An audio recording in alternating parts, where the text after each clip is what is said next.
வணக்கம் அனைவருக்கும். இன்று எமது அறிவியல் தகவல் அரங்கத்தின் 201வது அரங்க நிகழ்வில் உங்கள் அனைவரையும் சந்திப்பதில் மகிழ்ச்சி அடைகின்றோம். வாரந்தோறும் வெள்ளிக்கிழமைகளில் தவறாது நடந்து வருகின்ற இந்த தமிழ் மக்களுக்கான அறிவியல் தகவல் சம்பந்தமான இந்த அரங்கத்தில் இன்றைய தினம் புற்றுநோய் சம்பந்தமான அறிவுகளை நாங்கள் பகிர இருக்கின்றோம். இந்த 4ஆம் தேதி பிப்ரவரி மாதம் இலங்கையின் சுதந்திர தினம் மட்டுமல்ல, புற்றுநோய் அவேர்னஸ் தினமும் ஆகும். புற்றுநோய் என்பது புற்று மாதிரி ஒரு இடத்தில் இருந்து உண்டாகி பரவி உறுப்புகளில் பல விளைவுகளை ஏற்படுத்தி இறப்பை உண்டாக்கக்கூடியது ஒரு நோய். அதை ஆரம்பத்தில் அறிந்து கொள்வதற்கான அறிகுறிகளை நாங்கள் தெரிந்து கொண்டால் அவற்றை ஆரம்பத்திலேயே நாங்கள் கண்டுபிடிக்க முடிந்தால் குணப்படுத்தலாம். புற்றாக சிகிச்சையினால் குணப்படுத்தலாம். ஆகவே அது சம்பந்தமான இந்த கலந்துரையாடலுக்கு முன்னரும் நாங்கள் டாக்டர் கிருபரன் பிரஸ்ட் கேன்சர் ஸ்பெஷலிஸ்டை கொண்டு வந்திருந்தோம். இன்றைய நிகழ்ச்சியில் ஒரு முக்கியமான நிகழ்ச்சி. எங்களுடன் டாக்டர் ஹீமா புவிநாதன் அவர்கள் குடும்ப வைத்தியராக சவுத் லண்டனில் 30 வருடங்களாக வேலை செய்து வருகின்ற டாக்டரும், அவருடன் கலா ஸ்ரீரஞ்சன் ஒரு கேன்சரிலிருந்து தப்பி வந்த ஒருவர். அவர் ஆரம்பத்தில் அதற்கான அறிவுரைகளுடன் சென்றபடியினால் அதை ஒரு குணப்படுத்தக்கூடிய நிலைக்கு கொண்டு வந்திருக்கின்றார். கலா ஸ்ரீரஞ்சனுக்கு நாங்கள் மிகவும் கடமைப்பட்டிருக்கின்றோம். ஏனென்று சொன்னால், இப்படியான நிகழ்ச்சிகளை தமிழ் மக்கள் ஒரு வெளியில சொல்வதற்கு துணிந்தவர்கள் இல்லை. நாங்கள் போவோம், அது ஒரு மறைக்கும் பொருளாக இருந்து நாங்கள் இருக்க வேணும் என்று சொன்னால் அது ஒரு குற்ற உணர்வையும் இருப்பதாகலாம் மக்கள் முன் வருவதில்லை. ஆனால் இன்று கலாரஞ்சன் இதை முன்வந்து சொல்லுகின்றார். என்னென்றால், தான் பெற்ற அனுபவங்களை உங்களுடன் பகிர்வதனால் நீங்களும் எவ்வாறு ஒரு பாசிட்டிவ் ஆட்டிடியூடாக இந்த கேன்சரிலிருந்து தப்பி வரலாம் என்பதற்காக அவருடைய தான் பட்ட கஷ்டங்கள், சிகிச்சைகளை பற்றி உங்களுடன் ஒரு நோயாளி என்ற முறையில் கலந்துரையாட வந்திருக்கின்றது நமக்கு மிகவும் முக்கியமானது.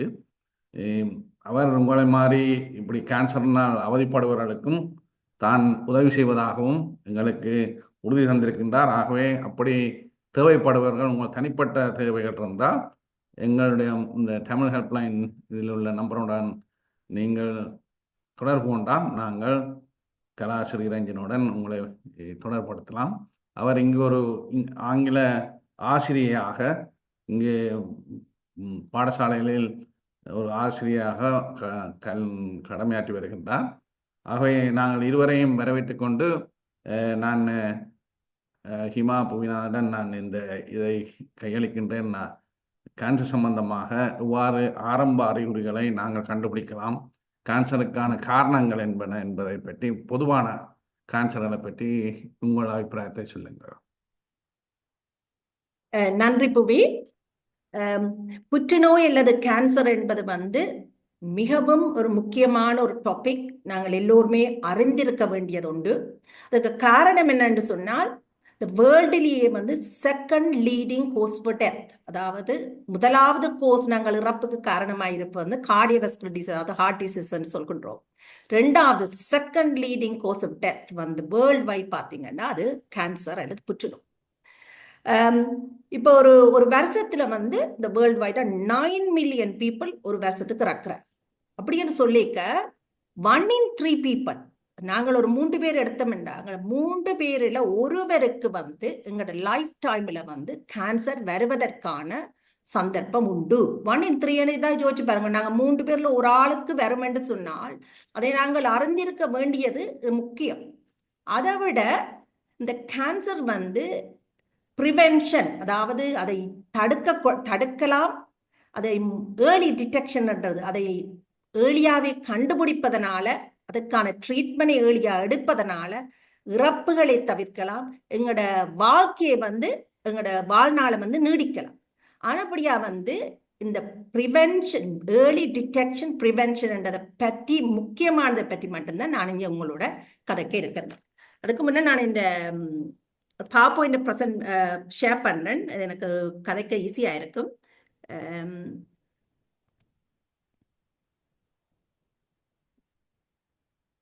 ஓகே, ஸோ நான் இன்றைக்கு கதைக்க போகிறது ஏர்லி டிடெக்ஷன் அண்ட் ப்ரிவென்ஷன். இப்போ நீங்கள் இந்த கேன்சர் பார்த்தீங்கன்னா, கேன்சர்ன்றது வந்து ஒரு அப்நார்மல் ஒரு growth உண்டு. அது வந்து உங்களோட உடம்பில் வந்து எந்த ஒரு ஓர்கன்லேயுமே வந்து அது வளரலாம். இப்போ லங்ஸாக இருக்கலாம், லிவராக இருக்கலாம், அல்லாடி பிரஸ்டாக இருக்கலாம், எங்கேயாவது அந்த அப்நார்மல் growth உண்டு வேறு வந்து அதை கவனிக்காமல் விடுகிற பட்சத்தில் அதை என்ன செய்யுது, மற்ற ஓர்கனுக்கு பரவுது. அதுதான் நாங்கள் சொல்லுவோம், கேன்சர் உடம்பெல்லாம் பரவி விட்டதுன்னு சொல்லுவோம் நாங்கள் எல்லாம். அதை சொல்ல மெட்டாஸ்டேட்டிக் கேன்சர். அப்ப நாங்கள் அந்த தொடக்கத்திலே அது அந்த ஒரு ஓர்கன்ல அவயத்தில் இருக்கும் பொழுது கவனிக்காமல் விடுபடுற சந்தர்ப்பத்தில் வந்து அது உடம்பெல்லாம் பரவுது. அது மோரலெஸ் ஒரு லேட் ஸ்டேஜாகத்தான் அமைகின்றது. நான் இங்கே வந்து என்னென்னா, முக்கியமாக நான் கதைக்க போறது என்னென்னு சொன்னால், அது எப்படி ப்ரிவென்ட் பண்ணலாம், என்ன எங்களை எல்லாருக்குமே முதல் கேள்வி என்னென்றால், கேன்சர் இதற்காக வருகின்றது, எவருக்கும் வரக்கூடிய முதல் கேள்வி.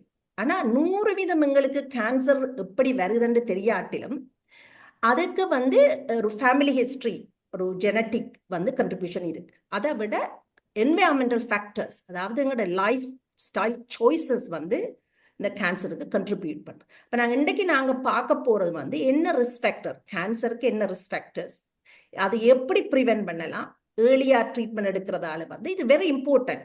அதாவது early treatment is a crucial எங்களோட கேன்சர் சர்வைவலுக்கு. இதில் மெயின் கேன்சர் நீங்கள் பார்த்தீங்கன்னா லங் கேன்சர், பிரஸ்ட் கேன்சர், மற்றது கோலோரெக்டல் கேன்சர்ன்றது எங்களோட பெருங்குடல் குதங்களில் வரும் கேன்சர், ப்ரோஸ்டேட் கேன்சர், மற்றது சர்வைக்கல் கேன்சர். இந்த கேன்சர் தான் காமன் கேன்சர். நான் ஒவ்வொரு கேன்சரையும் பட்டு ஒரு கொஞ்சமாக தொட்டு செல்லலாம் என்று யோசிக்கின்றேன். முக்கியமாக நான் கதைக்க வர வந்து பிரஸ்ட் கேன்சர். ஒரு உமனில வந்து கொமனான கேன்சர், கொமனஸ்ட், அதாவது உமனுக்கான முதலாம் கொமனான வார கேன்சர் வந்து பிரஸ்ட் கேன்சர். அப்போ பிரஸ்ட் கேன்சர் வந்து பல காரணங்களால் வரலாம். அதாவது ஃபேமிலி ஹிஸ்ட்ரி யாருக்கும் இருந்தால், ஜெனட்டிக்கலாக இருந்தால் அவருக்கு பிரஸ்ட் கேன்சர் வர்றதுக்கான சந்தர்ப்பம் உண்டு.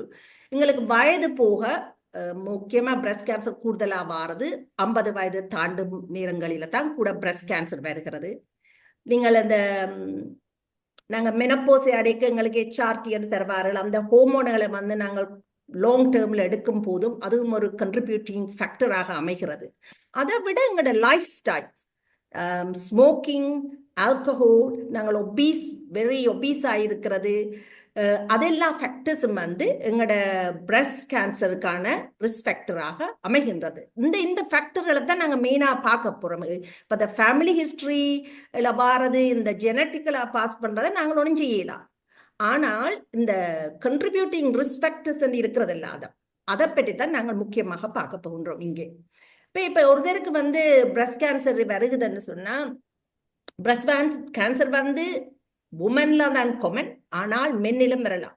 என்னட்டே ஒரு பேஷண்ட் இருந்தவர், அவருக்கு கேன்சர் இருந்தது, அவருக்கு ஒரு பிரஸ்ட்ல ஒரு லம்ப் இருந்தது. அவர் அதை வெக்கப்பட்டு எனக்கு கனகாலமாக காட்டாமல் விட்டு அவர் வெறும் என்னை வந்து பார்க்குற நேரத்தில் வந்து அது வந்து ஆல்ரெடி அவருக்கு மெட்டாஸ்டேட்டிக், அதாவது உடன் முழுக்க பரவி விட்டது.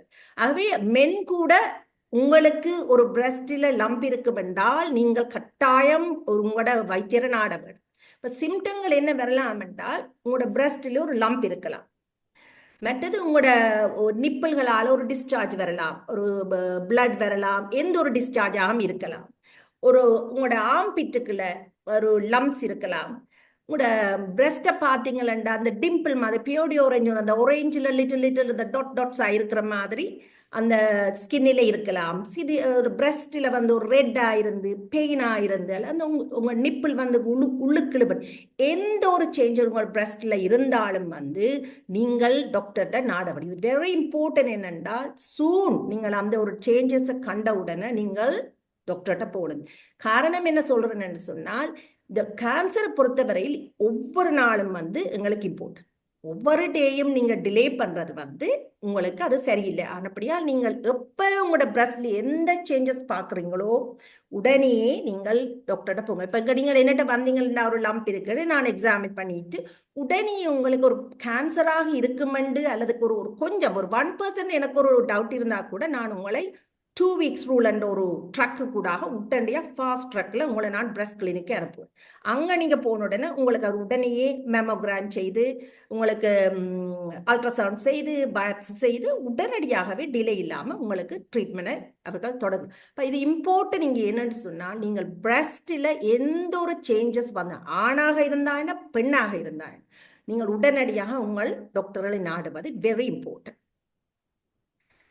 இப்ப இந்த நாட்டில வந்து பெண்ணுகளுக்கு பிரஸ்ட் கேன்சர் வெரி காமன் என்றபடியால் நாங்கள் வந்து ஒரு ஸ்கிரீனிங் ஒரு இதை ஆஃபர் பண்ணாங்க. அதை சொல்றது பிரஸ்ட் ஸ்கிரீனிங் அல்லது மெமோகிராம் என்று சொல்லும்.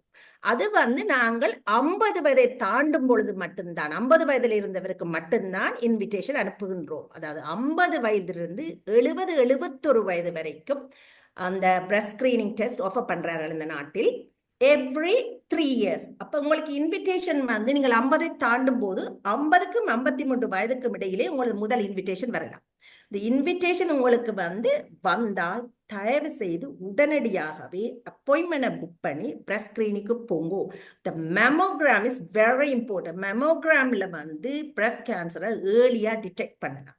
அது ஒரு மெமோகிராமுக்கு போய் உங்களுக்கு பிரஸ்ட் கேன்சர் இல்லையன்றோட நீங்க கைவிடுறீங்க. எவ்ரி 3 yearsம் நீங்கள் யாராவது இப்போ உங்களோட பிரஸ்ட் ஸ்கிரீனிங்கை இக்னோர் பண்ணியிருந்தால் தயவு செய்து நீங்கள் கூகுள் பண்ணீங்கன்னா பிரஸ்ட் ஸ்கிரீனிங் போட்டீங்கன்னா அந்த நம்பர் வரும். அல்லது நீங்க ஆன்லைன்ல போய் கூட உங்களோட பிரஸ்ட் ஸ்கிரீனிங்கை புக் பண்ணிக்கணும். So mammogram is for important. Please அதை செய்யுங்க.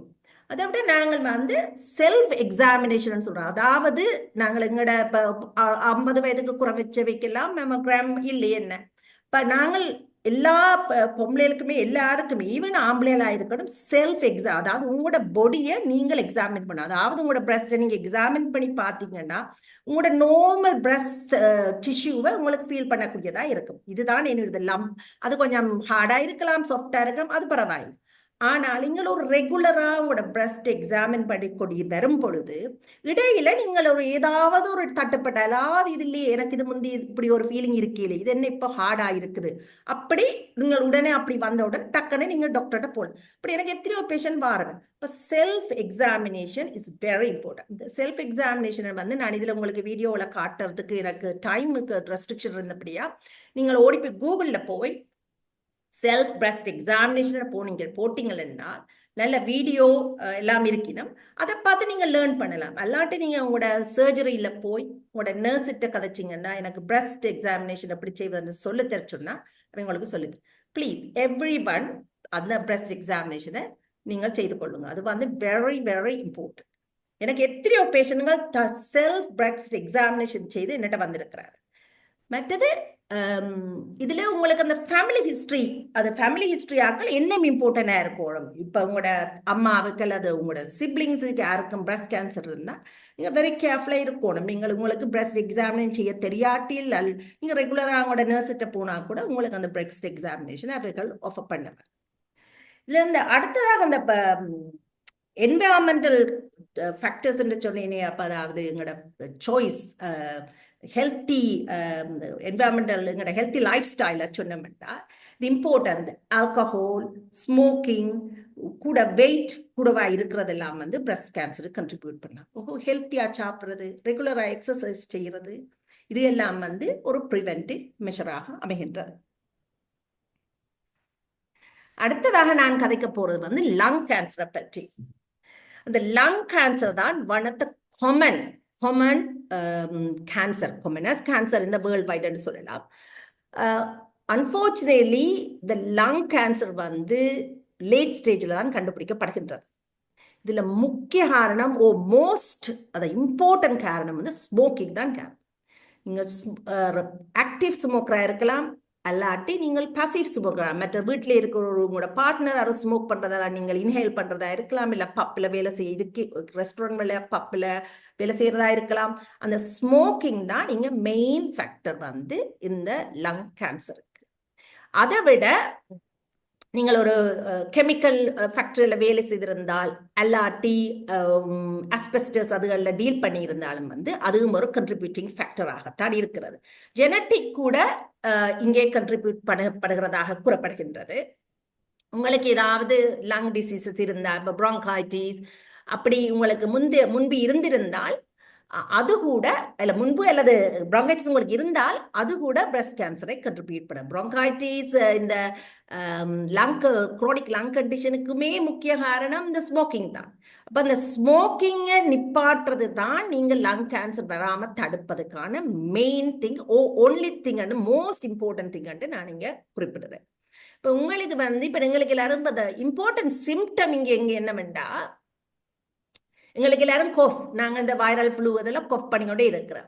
ஆனால் உங்களுக்கு ஒரு கொஃப் வந்து தொடர்ந்து ஒரு 4 இலக்குமைக்கு மேலே உங்களுக்கு இருமல் தொடர்பாக இருந்தால், கொஃப் பண்ணும் பொழுது ஒரு பிளட் வருமனா இருந்தால், அல்லது நெஞ்சினோ மூச்சு எடுக்க கஷ்டமா அப்படியாக இருந்தால் வந்து, அல்லது உங்களுக்கு வெயிட் லாஸ், அந்த மோஸ்ட் ஆஃப் த கேன்சருக்கு வந்து வெயிட் லாஸ் இருந்தால், அது அப்பிடைட் குறைஞ்சு வெயிட் லாஸ் இருந்தால் நீங்கள் கட்டாயம் எந்த ஒரு ஆளுக்கு வந்து பசிக்கல எனக்கு வெயிட் லூஸ் பண்ணுன்னு சொன்னால் அது வேறு காரணமாக இருந்தாலும் அந்த கேன்சரும் ஒரு காரணம்.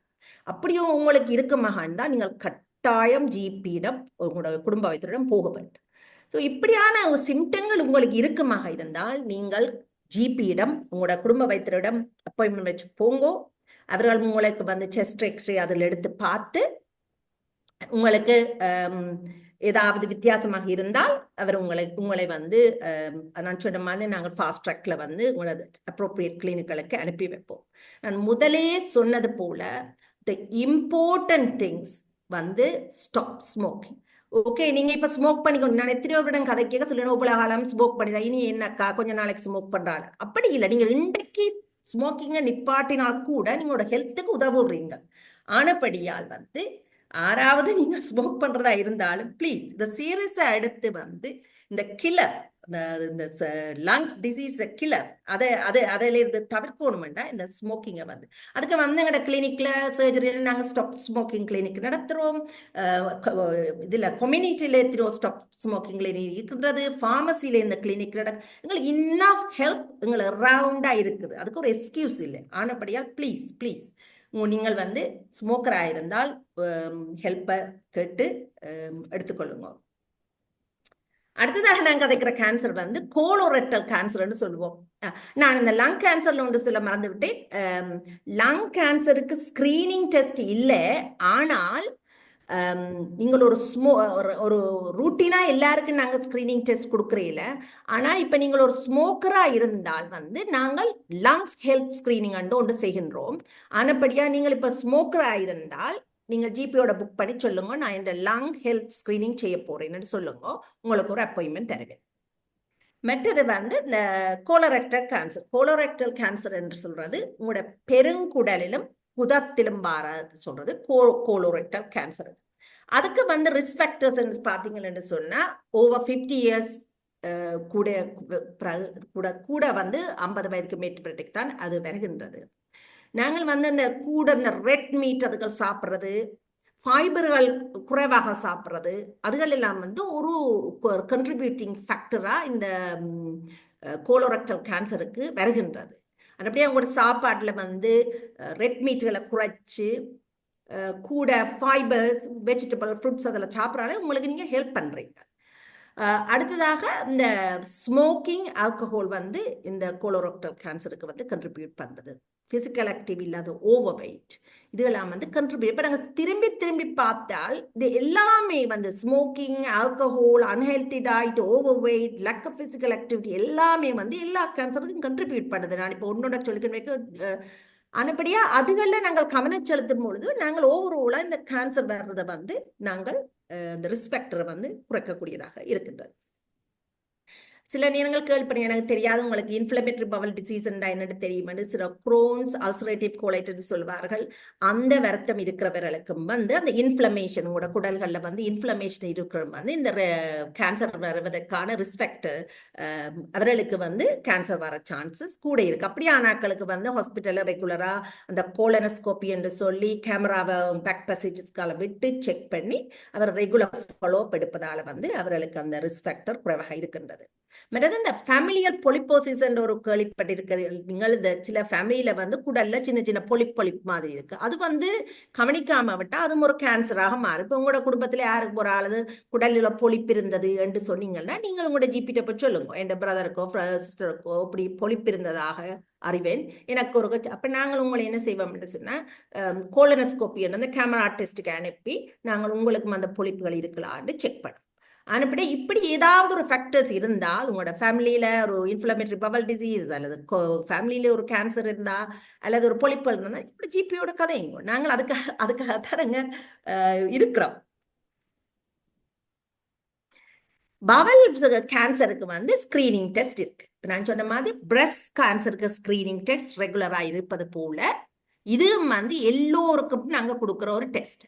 அது 50க்கும் 74 வயதுப்பட்ட ஒவ்வொருவருக்கும் ஒவ்வொரு 2 வருஷம் வந்து நாங்கள் ஒரு கிட் ஒன்று அனுப்புவோம். இந்த கிட்டை நீங்க பாத்தீங்கன்னா, நான் இந்த ஸ்கிரீனிங் டெஸ்ட்டுக்கு முன்னம் நான் உங்களுக்கு சொல்ல வர வந்து பவல் கேன்சர் சிம்டம் நான் சொல்றேன். என்னன்னு சொன்னா, உங்களுக்கு டாய்லெட்டுக்கு பூக்கு இருக்கேக்க உங்களுக்கு அதுல ஒரு பிளட் போனா, உங்களுக்கு பசி குறைவா இருந்தா, உங்களோட வெயிட் குறைவா இருந்தா, வயிறு உதலா இருந்தா, வயிற்று நோவா இருந்தா, அப்படியான ஏதாவது சிம்டங்கள் இருந்தா வந்து அதுவும் வந்து ஒரு கோலோன் அல்ல ரெக்டல் கேன்சருக்கு ஆன சிம்டமாக இருக்கலாம். அப்படி ஏதாவது சிம்டமா இருந்தா தயவு செய்து நீங்கள் உங்களோட ஜிபியிட அணுகுங்க. இப்ப இந்த பவல் ஸ்கிரீனிங்குக்கு வந்து இந்த ஃபிட் டெஸ்ட் என்ற ஒரு டெஸ்டே வரல. இதுல ஒரு படத்தில் இதுல நீங்க பாக்கீங்க, இந்த இந்த ஒரு சின்ன டியூபை வந்து உங்களுக்கு போஸ்ட்ல அனுப்பியிருப்பாரு. அந்த நீங்கள் எடுத்த உடனே அதுல வடிவான இன்ஸ்ட்ரக்ஷன் எழுதி இருக்கிறாள் எப்படி இந்த இதுக்கு நீங்க அந்த சாம்பிள் கலெக்ட் பண்ணி போஸ்ட் பண்ணுறது. போஸ்ட்ல உங்களுக்கு வேற நீங்கள் அதை எடுத்து அதை இன்ஸ்ட்ரக்ஷன் இருக்கு அப்படி செய்யறேன்னு அதை திருப்பி போஸ்ட் பாக்ஸ்ல போடுறது, அவ்வளவுதான் நீங்க செய்ய வேணும். அதை செய்யறதால என்ன செய்யறீங்க, நீங்க அது ஏர்லி அந்த பிரஸ்ட் பவுல் கேன்சரை வந்து ஏர்லியா வர்றதை ப்ரிவென்ட் பண்றீங்களா. அப்ப நாங்கள் அதையவே செக் பண்ணி அதுல ஏதாவது பிளட்டுகள் அதுகள் அந்த ஃபீக்கல் டெஸ்ட்ல இருந்து பார்த்தால் உங்களுக்கு உடனே அடுத்ததா வர்றது கேமரா டெஸ்ட்டுக்கு ஒரு இன்விடேஷன் வரும், கோலனோஸ்கோபி என்று சொல்லி. அப்ப நீங்கள் அதுக்கு போகக்கூடியதா இருக்கும். இப்ப இந்த பவல் ஸ்கிரீனிங் டெஸ்ட் வந்து வெரி இது ஆணுக்கும் பெண்ணுக்கும் 2 பேர். தயவு செய்து நீங்கள் இந்த டெஸ்ட்டை செய்து மிஸ் பண்ணி இருந்தேன். நான் எனக்கு அந்த சர்ஜரியில கன பேர் இந்த டெஸ்ட் அனுப்பி ஸ்கிரீன் நடக்கி ஃபெயில்டுன்னு சொல்லி கணக்கு எங்களுக்கு ரிப்போர்ட்டுகள் வரும். அதாவது அவைகள் அதை செய்யலேன்னு. அப்ப நாங்கள் அவைக்கு திருப்பி சர்ஜரில இருந்து அவைகளுக்கு போன் பண்ணி நர்சஸ் போன் பண்ணி அந்த கிட்டுகளை திருப்பி அனுப்பி நாங்கள் அவைகளை செய்வோம். ஏனென்றா அந்த அவைகளுக்கு அந்த சீரியஸ் தெரியல. இது என்ன, இது ஒரு கிட்டு அனுப்புறாங்க, நான் என்னதுக்கு இதை செய்வான், இந்த டாய்லெட்டை எடுத்து அனுப்ப வேணுமே. ஆனா ப்ளீஸ் அந்த இதுல இம்பார்ட்டன்ட் திங் என்றது நீங்கள் அதை செய்யறதால ஏர்லி டிடெக்ஷன். அதாவது திருப்பி நான் சொல்ல போறேன், இந்த ஸ்கிரீனிங் டெஸ்ட் என்னத்துக்கு நாங்க செய்யறோம்னா ஏர்லி டிடெக்ஷன் வெரி குரூஷியல் இந்த கேன்சர் டயக்னோசிஸ்ல. அப்படியா ப்ளீஸ் இப்ப நீங்கள் யாராவது இந்த டெஸ்ட்டை மிஸ் பண்ணியிருந்தால் அல்லாது எப்படி கேள்விப்படாமல் இருந்தால், உங்களுக்கு 50 வயதுக்கு கூட இருந்து இதை பற்றி நீங்க கேள்விப்படாமல் இருந்தால் மிஸ் பண்ணியிருந்தால் தயவு செய்து ப்ளீஸ் உங்களோட ஜிபியோட கதைங்க. நான் அடுத்ததா கதைக்க போறது சர்வைக்கல் கேன்சர்.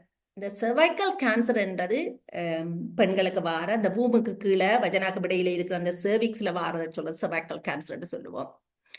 இந்த சர்வைக்கல் கேன்சருக்கு வாரது காரணம் வந்து ஒரு ஹியூமன் பேப்பிலோமா வைரஸ் சொல்லுவோம். ஒரு வைரஸ், அது செக்ஷுவலி டிரான்ஸ்மிட்டிங் வைரஸ் தான். அந்த வைரஸ் தான் அதுக்கான கொமன் காரணம். 6வது பெண்ணுக்கு ஒரு வஜனல ப்ளீடிங் இருந்தா, உங்களுக்கு பீரியட்ஸுக்கு இடையில அல்லது ஆஃப்டர் செக்ஸ் உங்களுக்கு ப்ளீடிங் பெயின் அதுகள் இருந்தால், அல்லாட்டி ஒரு டிஸ்சார்ஜ் உங்களுக்கு கீழே இருந்தால், மனமான அப்படி டிஸ்சார்ஜ்கள் இருந்தால், அல்ல யூரின் பேர்ன்ற மாதிரி அப்படியான சிம்டங்கள் இருந்தால் நீங்கள் கட்டாயம் உங்களோட ஜிபியை போய் காண வேண்டும். இந்த ஹியூமன் பேப்லோமா வைரஸ் வந்து வராம இருப்பதற்காக இப்ப நாங்கள் வந்து இந்த cervical கேன்சருக்கு 2 ப்ரிவென்ஷன் செய்யறோம். ஒன்று, இந்த cervical கேன்சரை கோஸ் பண்றது இந்த ஹியூமன் பெப்லோமா வைரஸ். அப்ப அந்த ஹியூமன் பெப்லோமா வைரஸை வராம இருப்பதற்காக நாங்கள் என்ன செய்யறோம் என்றால் வேக்சினேஷன் இப்ப ஆஃபர் பண்றேன். இப்ப நீங்கள் ஸ்கூல்ல உங்களுக்கு பிள்ளைகள் இருந்தால் பிள்ளைகள் உங்களுக்கு ஸ்கூல்ல இந்த லெட்டர்ஸ் கொண்டு வந்திருப்பினும் ஏஜ் 12 to 13 இயர்ஸ், அதாவது இயர்ஸ் 8ல இருக்கேக்க வந்து நாங்கள் இந்த ஹியூமன் இந்த ஹெச்பிவி வேக்சினேஷனை கொடுக்குறோம். தயவு செய்து நீங்கள் உங்களோட பிள்ளைகள் அதை மிஸ் பண்ணி இருந்தால் நீங்க ஜிபிட்ட கூட வந்து அந்த வேக்சின் எடுக்கலாம். முந்தி 2 டோசஸா கொடுத்துக்கிட்டு வந்த நாங்கள் இப்போ 1 டோஸ் தான் கொடுக்குறோம். ரெகுலரா அந்த ஸ்கூல் நர்ஸ் தான் அந்த இன்ஜெக்ஷனை கொடுக்கறது. ஆனால் நீங்க அது ஸ்கூல்ல மிஸ் பண்ணி இருந்தா நாங்க நர்சஸ்ங்கிற சர்ஜரியில கொடுப்போம். இது வெரி இம்பார்ட்டன்ட். அது ப்ரிவென்ஷன். கட்டாயம் அந்த வேக்சினை வந்து எல்லா பிள்ளைகளும் எடுத்திருக்கிறார்கள் என்று ப்ளீஸ் செக் பண்ணுங்க உங்களோட பிள்ளைகளுக்கு. மற்றது வந்து ரெண்டாவது, ஒன்று ப்ரிவென்ஷனுக்கு வேக்சின் கொடுக்குறோம், ரெண்டாவது ஸ்கிரீனிங் செய்கிறோம். அதாவது சிமியர் டெஸ்ட்னு சொல்லுவோம். இந்த சிமியர் டெஸ்ட் வந்து நாங்கள் ஒரு பெண் வந்து 25 வயது அடையும் பொழுது முதலாவது இன்விடேஷனை கொடுக்குறோம். 25 வயதில் இருந்து 49 வயது வரைக்கும் ஒவ்வொரு 3 இயர்ஸ் வந்து நாங்கள் இன்விடேஷன் அனுப்புவோம். அதுக்கு பிறகு 49, 50ல இருந்து 64 வயது மட்டும் எவ்ரி 5 இயர்ஸும் அனுப்புவோம். இது வெரி இம்பார்ட்டன்ட். இதுல இந்த ப்ராப்ளம் என்னன்னு சொன்னா எங்களோட கல்ச்சர், அதாவது மெட்ட கல்ச்சர் ஆக்கள் வந்து அவங்களுக்கு ஒரு அன்கம்ஃபர்டபுள், ஒரு ஃபீல் அன்ஈஸி இந்த ஒரு டெஸ்ட். நான் அதில் போய் இந்த டெஸ்ட் செய்கிறது, அதால வந்து கன பேர் வந்து அதை எடுக்க விரும்புகிறார்கள் இல்லை. ஆனால் அது ஒரு லைஃப் சேவிங் என்றதை வந்து அதை அவர்கள் உணர வேண்டும். அது வெரி இம்பார்ட்டன்ட். இப்போ சிமியர் டெஸ்ட் செய்யக்கு வந்து நாங்கள் எத்தனையோ ஒவ்வொரு நாளுமே எத்தனை ரிசல்ட்ஸ் சொல்லுது, அப்நார்மல் செல்ஸ் அப்படி. உடனே அந்த ஆட்டோமேட்டிக்காவே அவர்கள் ரிசல்ட்ஸை கண்ட உடனே ஹாஸ்பிட்டல்லேருந்து அப்பாயின்மெண்ட் அனுப்பி அவர்கள் உடனே ட்ரீட்மெண்ட் எடுக்கிறார். இப்போ இந்த ஸ்மியர் டெஸ்ட் வந்து வெரி இம்பார்ட்டன்ட். இப்போ cervical கேன்சருக்கு வந்து ஒன்றில் 2 ப்ரிவென்ஷன் இருக்கு. ஒன்று, நீங்கள் பிள்ளைகளுக்கு வேக்சின் கொடுத்துருக்கான கவனிங்க. 2, இந்த ஏஜில் உள்ளவை நீங்கள் எல்லாரும் ரெகுலராக அந்த ஸ்மியர் டெஸ்ட்டுக்கு போங்க. Very very important. ஸோ அடுத்ததாக நான் கதைக்க போகிறது ப்ரோஸ்டேட் கேன்சர், ஒரு மென்னுக்கான மோஸ்ட் காமன் கேன்சர். இந்த ப்ரோஸ்டேட் கேன்சர் வந்து வயது போக போகத்தான் இந்த ப்ரோஸ்டேட் கேன்சர் வர்றது. அது வந்து over 50 years, 50 years and over வர. இது வந்து வெரி ஸ்லோ க்ரோயிங் கேன்சர். இந்த கேன்சர் வந்து again in the same healthy unhealthy lifestyle பற்றி தான் சொல்கிறார்கள். ஹெல்த்தி டயட், எக்ஸசைஸ், அதுகள் எல்லாம் இந்த ப்ரோஸ்டேட் கேன்சர் ப்ரிவென்ஷனுக்கு வெரி இம்பார்ட்டன்ட். சர்டன் எத்னிக் குரூப்பில் வந்து இந்த ப்ரோஸ்டேட் கேன்சர் ஹையாக இருக்கின்றது. இப்போ உங்களுக்கு யூரினுக்கு போக கஷ்டமாக இருக்குது, யூரினுக்கு நல்ல ஃப்ளோ இல்லாமல் இருக்குது, யூரினுக்கு போய்க்க ஒரு பிளட் வருது அல்லது பெயினாக இருக்குது, அப்படி சிம்டங்கள் இருந்தால் நீங்கள் ஜிபிட்ட பாருங்க. மென்னுக்கு வந்து நார்மலாக ப்ரோஸ்டேட் தண்டவாளே க்ரோ பண்ணுறது, பினைன் ப்ரோஸ்டேட்டிக் ஹைப்பர்கிளைசிமியா சொல்லுவேன் நாங்கள். அதாவது வயது போக போக அவன் ப்ரோஸ்டேட் வளர்ந்து கொண்டு போகும். ஆனா அவைகளுக்கும் இதே சிம்டம் இருக்கலாம். அதே நேரத்தில் இவையல் 50 வயதுக்கு மேல தான் அந்த கூட அந்த சிம்டம் வரும். அவைகளுக்கு வந்து கேன்சர் ஆகும் இருக்கலாம். இப்போ நீங்கள் எங்கள்கிட்ட வந்து இந்த சிம்டங்களை சொல்லிக்க நாங்கள் என்ன செய்யறோம்னா ஒரு பிளட் டெஸ்ட் செய்யறோம். அது PSA என்ற ஒரு டெஸ்ட், ப்ரோஸ்டேட் ஸ்பெசிஃபிக் ஆன்டிஜன் ஒரு டெஸ்ட் செய்யறோம்.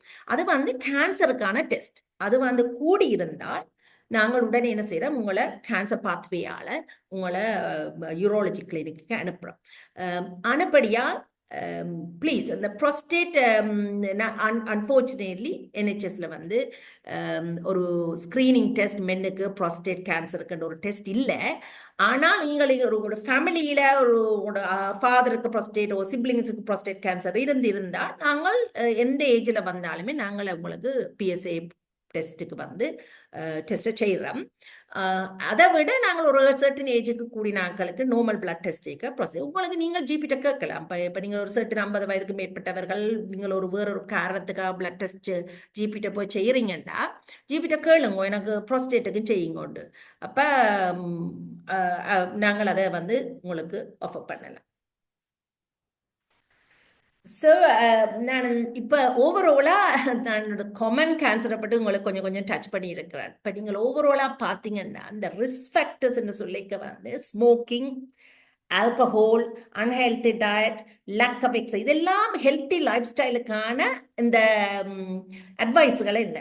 இப்போ அதுகளை நாங்கள் ஃபாலோ பண்ணுறதுல கார்டியோவாஸ்குலர் டிசீஸ் மட்டும் இல்லை, இந்த கேன்சர் வாரதை கூட நாங்கள் வந்து ப்ரிவென்ட் பண்ணக்கூடியதாக இருக்கின்றது. ஒப்வியஸ்லி ஃபேமிலி ஹிஸ்டரியை நாங்கள் ஒன்றும் செய்யாட்டிலும் எங்களுக்கு ஃபேமிலியில் இருக்குதுன்னு தெரிஞ்சால் நாங்கள் வந்து ஜிபிகிட்ட போய் உங்களோட ஃபேமிலி ஹிஸ்டரியில் உங்களுக்கு இருக்குது என்று சொல்லிக்கல நாங்கள் அதற்கேற்ற மாதிரி உங்களுக்கு கூட அட்டென்ஷன் தந்து அதை செக் பண்ணக்கூடியதாக இருக்கு. ஸோ அதே தான் நான் திருப்ப சொல்லுகிறேன், இந்த ப்ரிவென்டிவ் டிப்ஸ்ன்னு சொல்லிக்கல வந்து நீங்கள் இதை ஃபாலோ பண்ணுறது, healthy life, healthy diet, lots of fibres, less red meat, regular exercise செய்கிறது, வெயிட்டை குறைச்சி வைக்கிறது, ஸ்மோக்கிங் ஆல்கோலை குறைக்கிறது. மற்றது நீங்கள் சன்னில் இப்போ பார்த்தீங்கன்னா ஸ்கின் கேன்சர் எல்லாம் வந்து மெலனோமா எல்லாம் வருகுது. என்ன அப்படியா நீங்கள் சன் எக்ஸ்போஸ் பண்ணிக்க சன் க்ரீம் போடுவது, மற்ற அந்த வேக்சினேஷன், அதுகளையெல்லாம் நீங்கள் ஒரு டேக்கிங் பாயிண்ட்ஸாக எடுத்துக்கொள்ளுங்க. இந்த ட்ரீட்மெண்ட் ஆப்ஷன்ஸ் வந்து நான் இதில் பெருசாக எடுத்துக்கொண்டு போகையில், ஏன்னு சொன்னால் நாங்கள் ஒரு பேஷண்ட் வந்து ஒரு சிம்டத்தோட வந்து நாங்கள் கேன்சரை ரெஃபர் பண்ணினா பேஷண்ட்டில் இந்த ட்ரீட்மெண்ட் ஆப்ஷன்ஸ் எல்லாம் வந்து ஹாஸ்பிட்டலால் தான் நடத்தப்படுகின்றது. ஸோ நான் இதை பற்றி பெருசாக கதைக்க விரும்பலை. ஒரு கேன்சர் ஒருத்தருக்கு வரைக்கும் வந்து emotional and then mental health வந்து பார்ட் ஆஃப் தியர் ஜேர்னியாக இருக்கும். அதுக்கான என்ன சப்போர்ட்டுகள் இருக்கும் என்பதை பற்றி நான் இப்போது இந்த கேன்சராக வந்திருக்கிற கலாவுடன் கதைக்கும் போது அதை டிஸ்கஸ் பண்ணலை. ஸோ இங்கே வந்து டேக்அவே பாயிண்ட்ஸ் என்று சொன்னவெண்டா, இந்த கேன்சரை பொறுத்த மட்டில் ஏர்லி டிடெக்ஷன் இஸ் க்ரூஷியல். அது வந்து வெரி இம்பார்ட்டன்ட். இப்போ எல்லாரும் ப்ளீஸ், நான் என்கரேஜ் பண்ணுறேன், உங்களை எல்லா ஸ்க்ரீனிங் டெஸ்ட்டையும் தயவு செய்யுங்கோ. நீங்கள் மிஸ் பண்ணியிருந்தா ப்ளீஸ் உங்களோட ஜிபி அணுகி இந்த டெஸ்ட்டுகளை செய்யுங்கோ. ஏன் நான் சொல்கிறேன், அந்த கேன்சரை நாங்கள் ப்ரிவென்ட் பண்ணலாம், ஏர்லியாக டிடெக்ட் பண்ணலாம், அதால் வந்து நாங்கள் லைஃபை சேவ் பண்ணலாம், அதோட எங்களோட லைஃப் ஸ்பேனையும் வந்து கூட்டலாம். அதோட ப்ளஸ் நாங்கள் இந்த ஹெல்த்தி லைஃப் ஸ்டைல், இந்த நான் சொன்ன இந்த ஃபேக்டர்ஸ்களை வந்து நீங்கள் இந்த ஹெல்த்தி லைஃப் சாய்ஸஸ்களை நீங்கள் வந்து வடிவாக ஃபாலோ பண்ணி செய்கிறதால கேன்சரை மட்டும் இல்லை, எல்லா cardiovascular system the first leading cause for death, cardiovascular system, cardiovascular diseases. So எல்லாத்துக்கும் நீங்க first prescription வந்து healthy lifestyle. So please, அது கஷ்டமான, ஈஸியா எனக்கு சொல்லலாம், ஆனால் அதை நீங்கள் ஃபாலோ பண்ணுறது கஷ்டம், ஆனால் ப்ளீஸ் அதை ஃபாலோ பண்ணு. ஸோ நான் இங்கே வந்து இந்த ஷேர் பண்ணுறதை ஸ்டாப் பண்ணுறேன். நான் இப்போ வந்து எங்களிடம் வந்து கலா இணைந்திருக்கின்றா. வணக்கம் கலா. வணக்கம் வணக்கம் வணக்கம் அனைவருக்கும் அன்பு வணக்கம். நீங்கள் இணைந்ததில் நான் மிகவும் சந்தோஷப்படுகிறேன். நீங்கள் ஒரு கேன்சர் சர்வைவர்.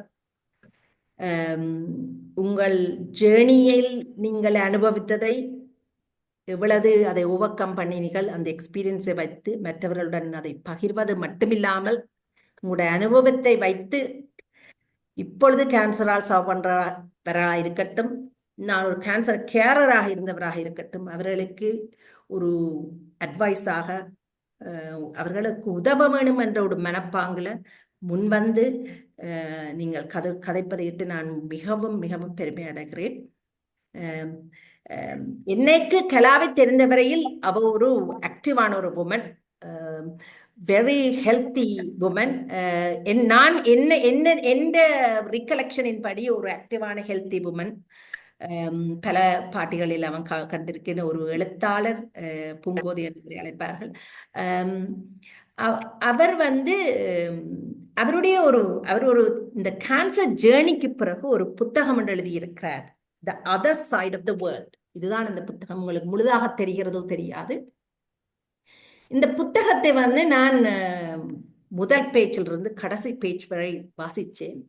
True narrative. இதை வாசிக்கும் பொழுது உண்மையிலேயே எனக்கு எவ்வளவு தூரத்துக்கு இந்த பிள்ளை தன்னுடைய அந்த அந்த ஹேர்டில்களை எல்லாம் தாண்டி இந்த ஜேர்னியை ஏற்று வெளியே வந்திருக்கிறா.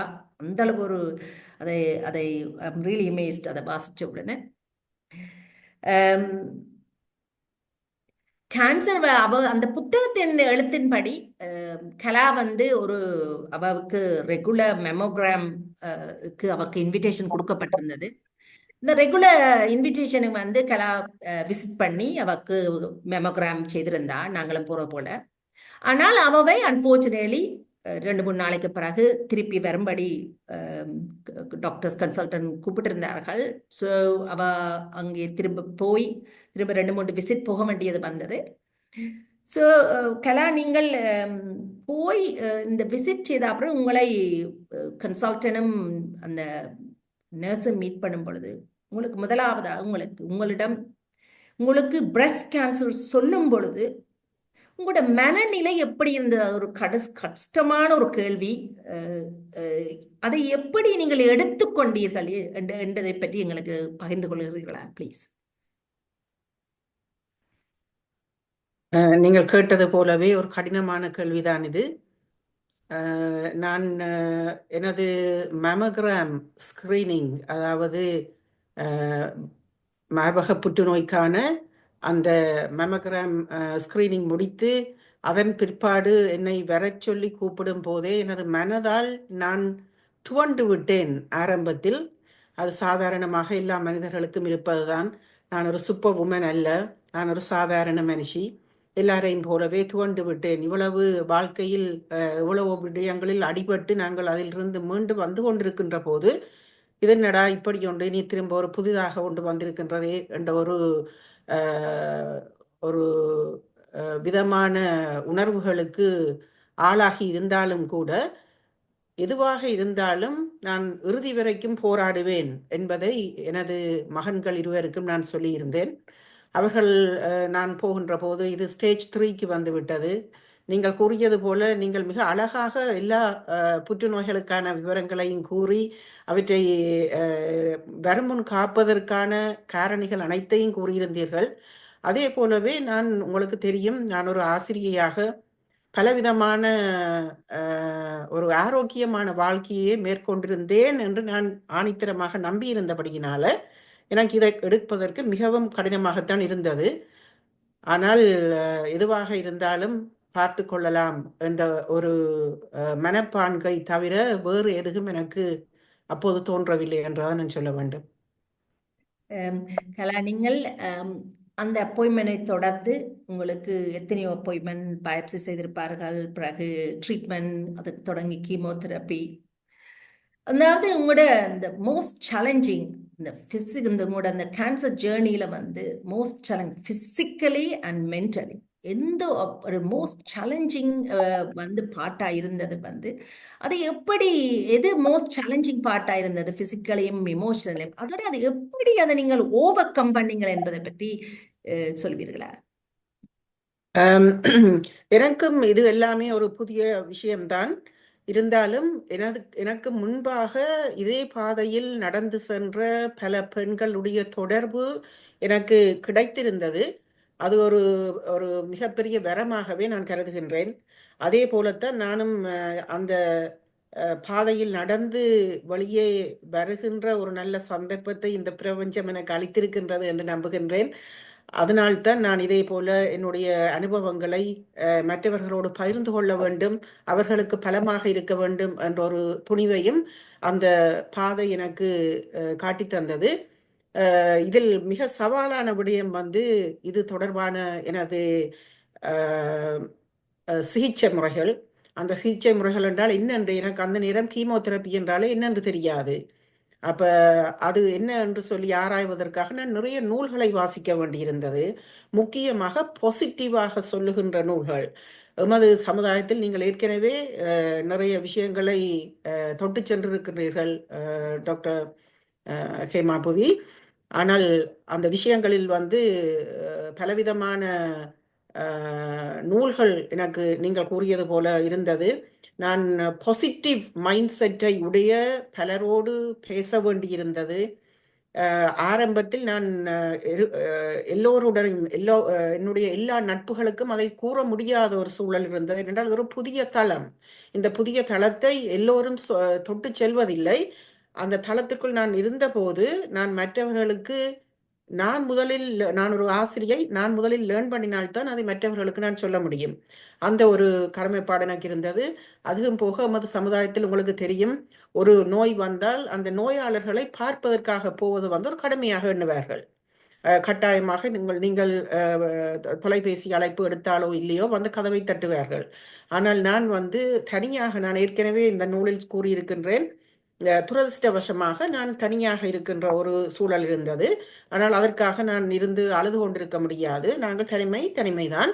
மகன்களுடைய ஆதரவு நிறைய இருந்தது. ஆனால் அந்த சமுதாயத்திலிருந்து சற்றே நான் விலகி இருக்க வேண்டிய ஒரு சூழல் இருந்தது. இன்றைக்கும் என்னை குறை கூறுபவர்கள் இருக்கிறார்கள். நீங்கள் எங்களுக்கு சொல்லவில்லை, ஏன் நீங்கள் சொல்லியிருந்தால் நாங்கள் சாப்பாடு கொண்டு வந்திருப்போம், அது செய்திருப்போம், இது செய்திருப்போம். ஆனால் அவர்கள் வருகின்ற போது அவர்கள் கூறுகின்ற விடயங்களும் நமது மனதை பாதிக்கும். இப்போ எனது உள வளம் என்பது எனக்கு மிக முக்கியமாக இருந்தது. அந்த காலப்பகுதியில் நான் எனது உள வளத்தை பாதிக்கின்ற எந்த செயல்களிலும் ஈடுபட மாட்டேன், எவருடனும் பேச மாட்டேன் என்று சொல்லி என்னுடைய மனதை நான் மிக அழகாக அந்த நேரத்தில் கட்டி எழுப்ப வேண்டியிருந்தது. அது ஒரு பெரிய சவாலாகத்தான் எனக்கு அமைந்திருந்தது. மற்றது, நீங்கள் ஒரு வைத்தியர், உங்களுடைய மொழியில் நான் கூற முடியாவிட்டாலும் உங்களுக்கு தெரியும், கீமோதெரப்பி என்பது நமக்குள் இருக்கின்ற ஒரு எல்லா நோய் எதிர்ப்புகளையும் அழித்து தருகின்ற ஒரு மருந்து. இதை இப்படித்தான் நான் இலகுவாக மற்றவர்களுக்கு புரிய வைக்கலாம் என்று நம்புகின்றேன். இந்த வேளையில் நான் மற்றவர்களோடு பழகுவது, அவர்கள் வீடுகளுக்கு வந்து போவது கூட எனக்கு வேறு ஏதாவது நோய்களை தரக்கூடும் என்று நான் ஒரு அஞ்சியபடியினாலில் நான் ஒருவரோடும் பழக முடியவில்லை அந்த நேரத்தில். அப்படி இருந்தும் கூட எனக்கு கோவிட் வந்து போனது. நான் ஒரு ஆசிரியையாக 3 வருடங்கள் பாடசாலையில் அந்த கடினமான காலப்பகுதியில் கடமை புரிந்திருக்கின்றேன். அந்த நேரத்தில் வராத கோவிட் இந்த நேரத்தில் கதவை தட்டி வந்திருக்கின்றது எனக்கு. அப்ப இப்படியான சூழ்நிலையில் மற்றவர்களோடு பழகுவது, அவர்களை கூப்பிட்டு வைத்து உரையாடுவது எல்லாம் எனக்கு அவ்வளவு சரியாகப்பட இல்லை. ஆனபடினால நான் பாசிட்டிவ் மைண்ட் செட் உள்ள மனிதர்களோடு மாத்திரம், மற்றது அனுபவம், என்னை போலவே எனக்கு முதல் அனுபவம் கிடைத்தவர்களோடு மாத்திரம் நான் பேசவும் பழகவும் செய்திருந்தேன். அவர்களோடு எனக்கு தொலைபேசி தொடர்புகள் இருந்தது. நீங்க கேளுங்க, நான் கதைச்சு கொண்டே போயிடுவேன். இல்லை, அது நீங்க கதைப்பது உண்மையிலே உண்மையான உங்கள் உணர்வுகளை, உங்களோட ஜேர்னியை நீங்க சொல்லும் பொழுது உண்மையாகவே வெரி அண்டர்ஸ்டாண்ட் பண்ணக்கூடிய இருக்கின்றது. இதிலேயே வந்து இந்த ஒரு கட்டத்தில் உங்களோட புத்தகத்தில் நீங்கள் எழுதியிருந்தீர்கள், அந்த மிஸ்கன்செப்ஷன், அதாவது ஒரு ஸ்டிக்மா, அந்த கேன்சரை பற்றி எழுதியிருந்தீர்கள். சில பேர் வந்து உங்கள்கிட்ட வந்தா கேன்சர் தொட்டி விடுமா என்று கூட நினைத்ததாக நீங்கள் அதில் எழுதியிருந்தீர்கள். சில பேர் வந்து சில குடும்பத்தில் கேன்சர் இருந்தால் அந்த குடும்பத்தில் நாங்கள் போகக்கூடாது, எங்களுக்கும் கேன்சர் வந்துடும். அந்த அந்த ஒரு அதை எதற்காக நீங்கள் அதை எழுதியிருந்தீர்கள் கலா?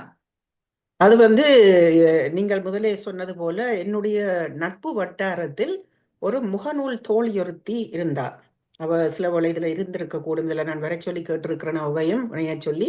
அவ எனக்கு முன்பே கிட்டத்தட்ட 25 வருடங்களுக்கு முன்பு நான் நடந்த இதே பாதையில் அவ நடந்திருக்கின்றா. அப்ப அவ சொல்லுவா, கலா, எனக்கு கேன்சர்ன்னு தெரிஞ்ச உடனேயே பல உறவுகள் அந்த நேரத்தில் அவ என்ன மாதிரி இல்லாமல் எல்லாருக்கும் சொல்லி இருக்கிறா. சொன்ன உடனேயே அதுல ஒரு 75% மக்கள் அவண்ட வீட்டுக்கு வராம விட்டுட்டினவாமேன்னு என்று சொல்லி சொன்னால் தொத்திடும் என்று சொல்லி உண்டு.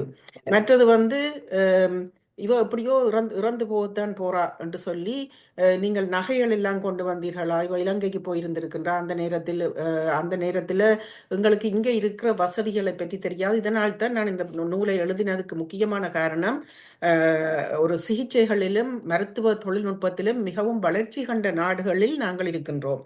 அப்ப இலங்கையில இருக்கிறார்களுடைய அந்த ஏக்கம் ஆதங்கத்தை விட இங்க வந்து எங்களுக்கு, நீங்கள் இப்போ கூறியது போல அத்தனை சேவைகளும் இருக்கின்றன, அவற்றை பயன்படுத்தி கொள்ளுங்கள். அந்த அக்காவுக்கு என்னை போல ஒரு நோய் தாக்கி இருந்த ஒரு காலப்பகுதியில் அவருக்கு அதெல்லாம் இல்லாதபடியா அவ இலங்கைக்கு போன போது அங்க கூட கேட்டிருக்கின்றார்கள், நீங்கள் நகை கொண்டு வந்தீங்களா அக்காண்டு. ஏனென்று கேட்க அவர் சொல்லியிருக்கின்றார்கள், இல்லை உங்களோட ஃபியூனரலுக்கு பாவிக்கிறதுக்கு, அதாவது நீங்கள் இறக்க போகிறீர்கள், அப்போ அந்த இறப்புக்கு. அப்போ அந்த கேன்சர் என்ற சொல்லு வந்து அவர்களுக்கு விருப்பம் இல்லை. அது ஒரு stigma, that is the stigma. அந்த கேன்சர் என்ற சொல்லு விருப்பம் இல்லை. அது வந்து பயம், அதிர்ச்சி என்று பலத்தை கொண்டு வருது. கேன்சர் வந்து ஒரு டெத் சென்டென்ஸ் என்ற மாதிரி தான் நாங்கள் பார்க்கினோம். அதுக்காக நான் சொல்லல, நான் இப்போ தாக்கி வெளியில வந்திருக்கிறேன், அப்போ எல்லாம் முடிஞ்சு போச்சு என்று சொல்லல. நீங்க சொன்ன மாதிரி எனக்கு எப்பவும் இந்த அவேர்னஸ் இருக்கும். நாங்கள் ஒரு ஆரோக்கியமான வாழ்க்கையை பின்பற்றவுடன் நான் ஏற்கனவே பின்பற்றி கொண்டு தான் வந்திருக்கிறேன். இருந்தாலும் தொடர்ச்சியாக நாங்கள் செய்வதற்கான வழிவகைகள் இங்கே இருக்கின்றது. அந்த டெத் சென்டென்ஸ் மாத்திரமில்லை, எங்களுடைய தமிழ் படங்கள்லையும் அப்படித்தான் காட்டுறது. வாழ்வே மாயத்தை கடந்து ஒருவர் இங்கால வரவில்லை என்று சொல்லி என்னோடு நட்பில் இருக்கின்ற ஒரு கவிஞர் ஒருவர், வாழ்வே மாயத்துல ஆக்கள் வந்து சாகிற மாதிரி நினைத்தாலே நிற்குமில்ல பிரதாப்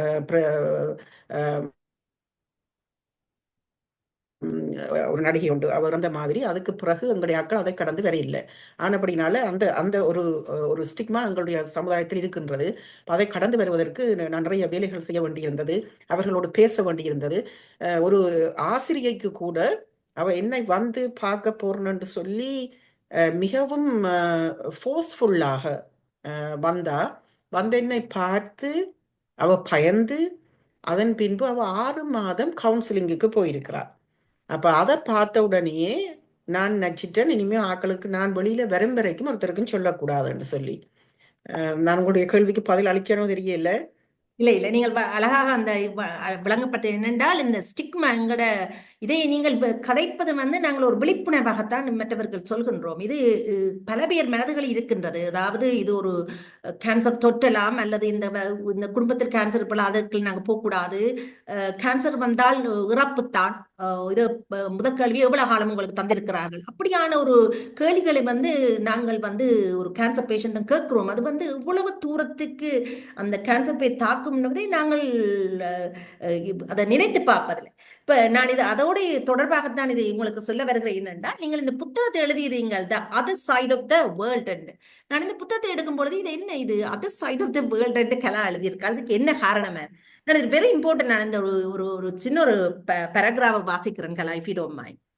So, இதுல கலா என்ன எழுதியிருக்கிறான்னா, throughout my journey with cancer, I discovered that I interacted with 2 distinct types of individual and 2 different universe.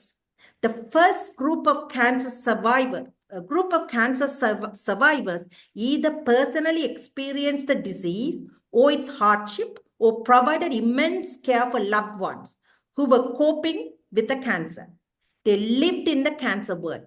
It was the other side of the world.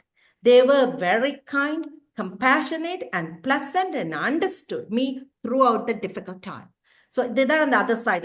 The second group of folks lived in the everyday world.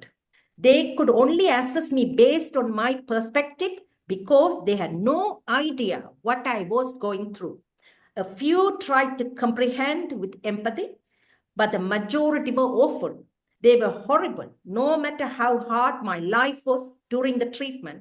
They just curled nasty remarks at me. That's how terrible they were. I had to avoid those evil people and balance those 2 words. So, நீங்கள் இதை எழுதினது எனக்கு I can understand. நீங்க இப்ப சொன்னீங்களே, இந்த உங்களுடன் ஆக்கள் கம்யூனிகேட் பண்ணும் பொழுது அவர்கள் கம்யூனிகேட் பண்ணின விதத்தில் உங்களோட மனத்தாக்கம் எப்படி இருந்திருந்தது, அதை நீங்க உள்வாங்கி இதை எழுதியிருக்கிறீர்கள். கட்டாயமாக அதன் காரணமாகத்தான் நீங்கள் எழுதியிருப்பதை விளங்கிக் கொள்ளுங்கள். அதாவது நாங்கள் கேன்சர் என்றால் டெத், நீங்க சொன்ன மாதிரி டெத் சென்டர், அவருக்கு சில நேரங்களில் உங்களுக்கு எவ்வளவு காலம் தந்திருக்கிற கேள்வியை கூட சில பேர் போடுவது நான் பார்த்திருக்கிறேன். சோ அதை நாங்கள் இது ஒரு அவேர்னஸா நாங்கள் அதை எடுத்துக்கொண்டு எப்படி கம்யூனிகேட் பண்ண வேண்டும் என்பதை கூட நாங்கள் பழகிக்கொள்ள வேண்டும். இப்ப இதையோட தான் நான் உங்களுக்கு கேட்கப்பட்ட கேள்வியை உங்களோட relationship with friends and family என்ன மாதிரி உங்களோட டியூரிங் உங்களோட கேன்சர் ஜேர்னில இவோல்வ் பண்ணப்பட்டது என்பதை பற்றி சொல்றீங்களா? இப்ப நீங்க ஓரளவுக்கு சொல்லிட்டீங்க. இப்ப என்ன மாதிரி உங்களோட அவர்கள் இவோல்வ் பண்ணி வந்ததை பற்றி ஒரு சுருக்கமா சொல்றீங்களா? நிச்சயமாக. பல பல தோழிகள் என்னுடைய நட்பு வட்டாரத்தில் இருப்பவர்களுக்கு நான் சிறிது சிறிதாக எனக்கு இப்போது கேன்சர் செல்ஸ் எதுவும் இல்லை, ஓரளவுக்கு ஆபத்தான கட்டத்தை நான் தாண்டி வந்துவிட்டேன் என்றதன் பிற்பாடு, எனது சிகிச்சையின் ஒரு பாதி கட்டத்துக்கு பிற்பாடு தான் நான் மற்றவர்களுக்கு அதை பற்றி கதைக்க தொடங்கினேன். கதைக்க தொடங்கும் போது ஓரளவுக்கு நான் அவர்களுக்கு நான் இருந்த காலகட்டத்தை பற்றி பேசியிருந்தேன். அது இவ்வளவு ஒரு கடினமான காலப்பகுதி, உளத்தால் மட்டுமல்ல உடம்பாலும் நாங்கள் அவதிப்பட்ட ஒரு காலப்பகுதி அது. மிகவும் சிரமமாக இருந்தது. முடி உதிர்ந்த காலப்பகுதி இருக்குது. அது தலை முழுவதும் நான் முடி இல்லாமல் மொட்டையாக இருந்த காலப்பகுதி இருந்தது. முடி வளரும் போது ஆக்கள் அதை பற்றி வந்து கேட்டிருக்கிறார்கள். நான் அவர்களை இப்போ இன்று யோசிச்சு பார்த்திருக்கிறேன். அவர்களுக்கு வேணுமென்று அவர்கள் கேட்கவில்லை. அவர்களுக்கு அந்த அறிவு, அந்த knowledge இல்லை. இப்போ ஒரு கேன்சராலேயோ அல்லது வேறு ஒரு நோயால தான் ஒரு ஆளுக்கு முடி கொட்டி அது வளர்கின்றது என்பதில், ஐயோ உங்களுக்கு நீங்கள் முந்தி முடி நீளமாக இருக்கின்ற போதுதான் நீங்கள் அழகு, இப்போ நீங்கள் அழகில்லை, ஏன் உங்களுக்கு இப்படி இருக்கு, அதுகள் எல்லாம் அவையில் கேட்கக்கூடாதுன்றதை அவர்கள் உணர வேண்டும் என்றதை நான் இன்றைக்கு யோசிக்கிறேன். அதை அவர்களுக்கும் ஓரளவுக்கு என்னால் முடிந்த வரைக்கும் விளங்கப்படுத்தி இருக்கின்றன. ஒருவருடைய தோற்றத்தில் மாற்றங்கள் ஏற்பட்டிருக்கலாம். அதே போல அந்த சிகிச்சை காரணமாக இன்று கூட எனக்கு பக்க விளைவுகள் இருக்கின்றன.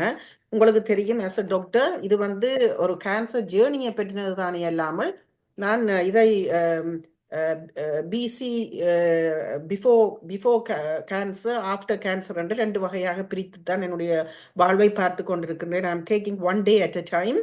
ஒவ்வொரு நாளும் இன்றைக்கும் கூட எனக்கு பக்க விளைவுகள் இருக்கின்றன. அதை நாங்கள் பிறகு இன்னொரு தரத்தில் பேசலாம் என்று நினைக்கிறேன்.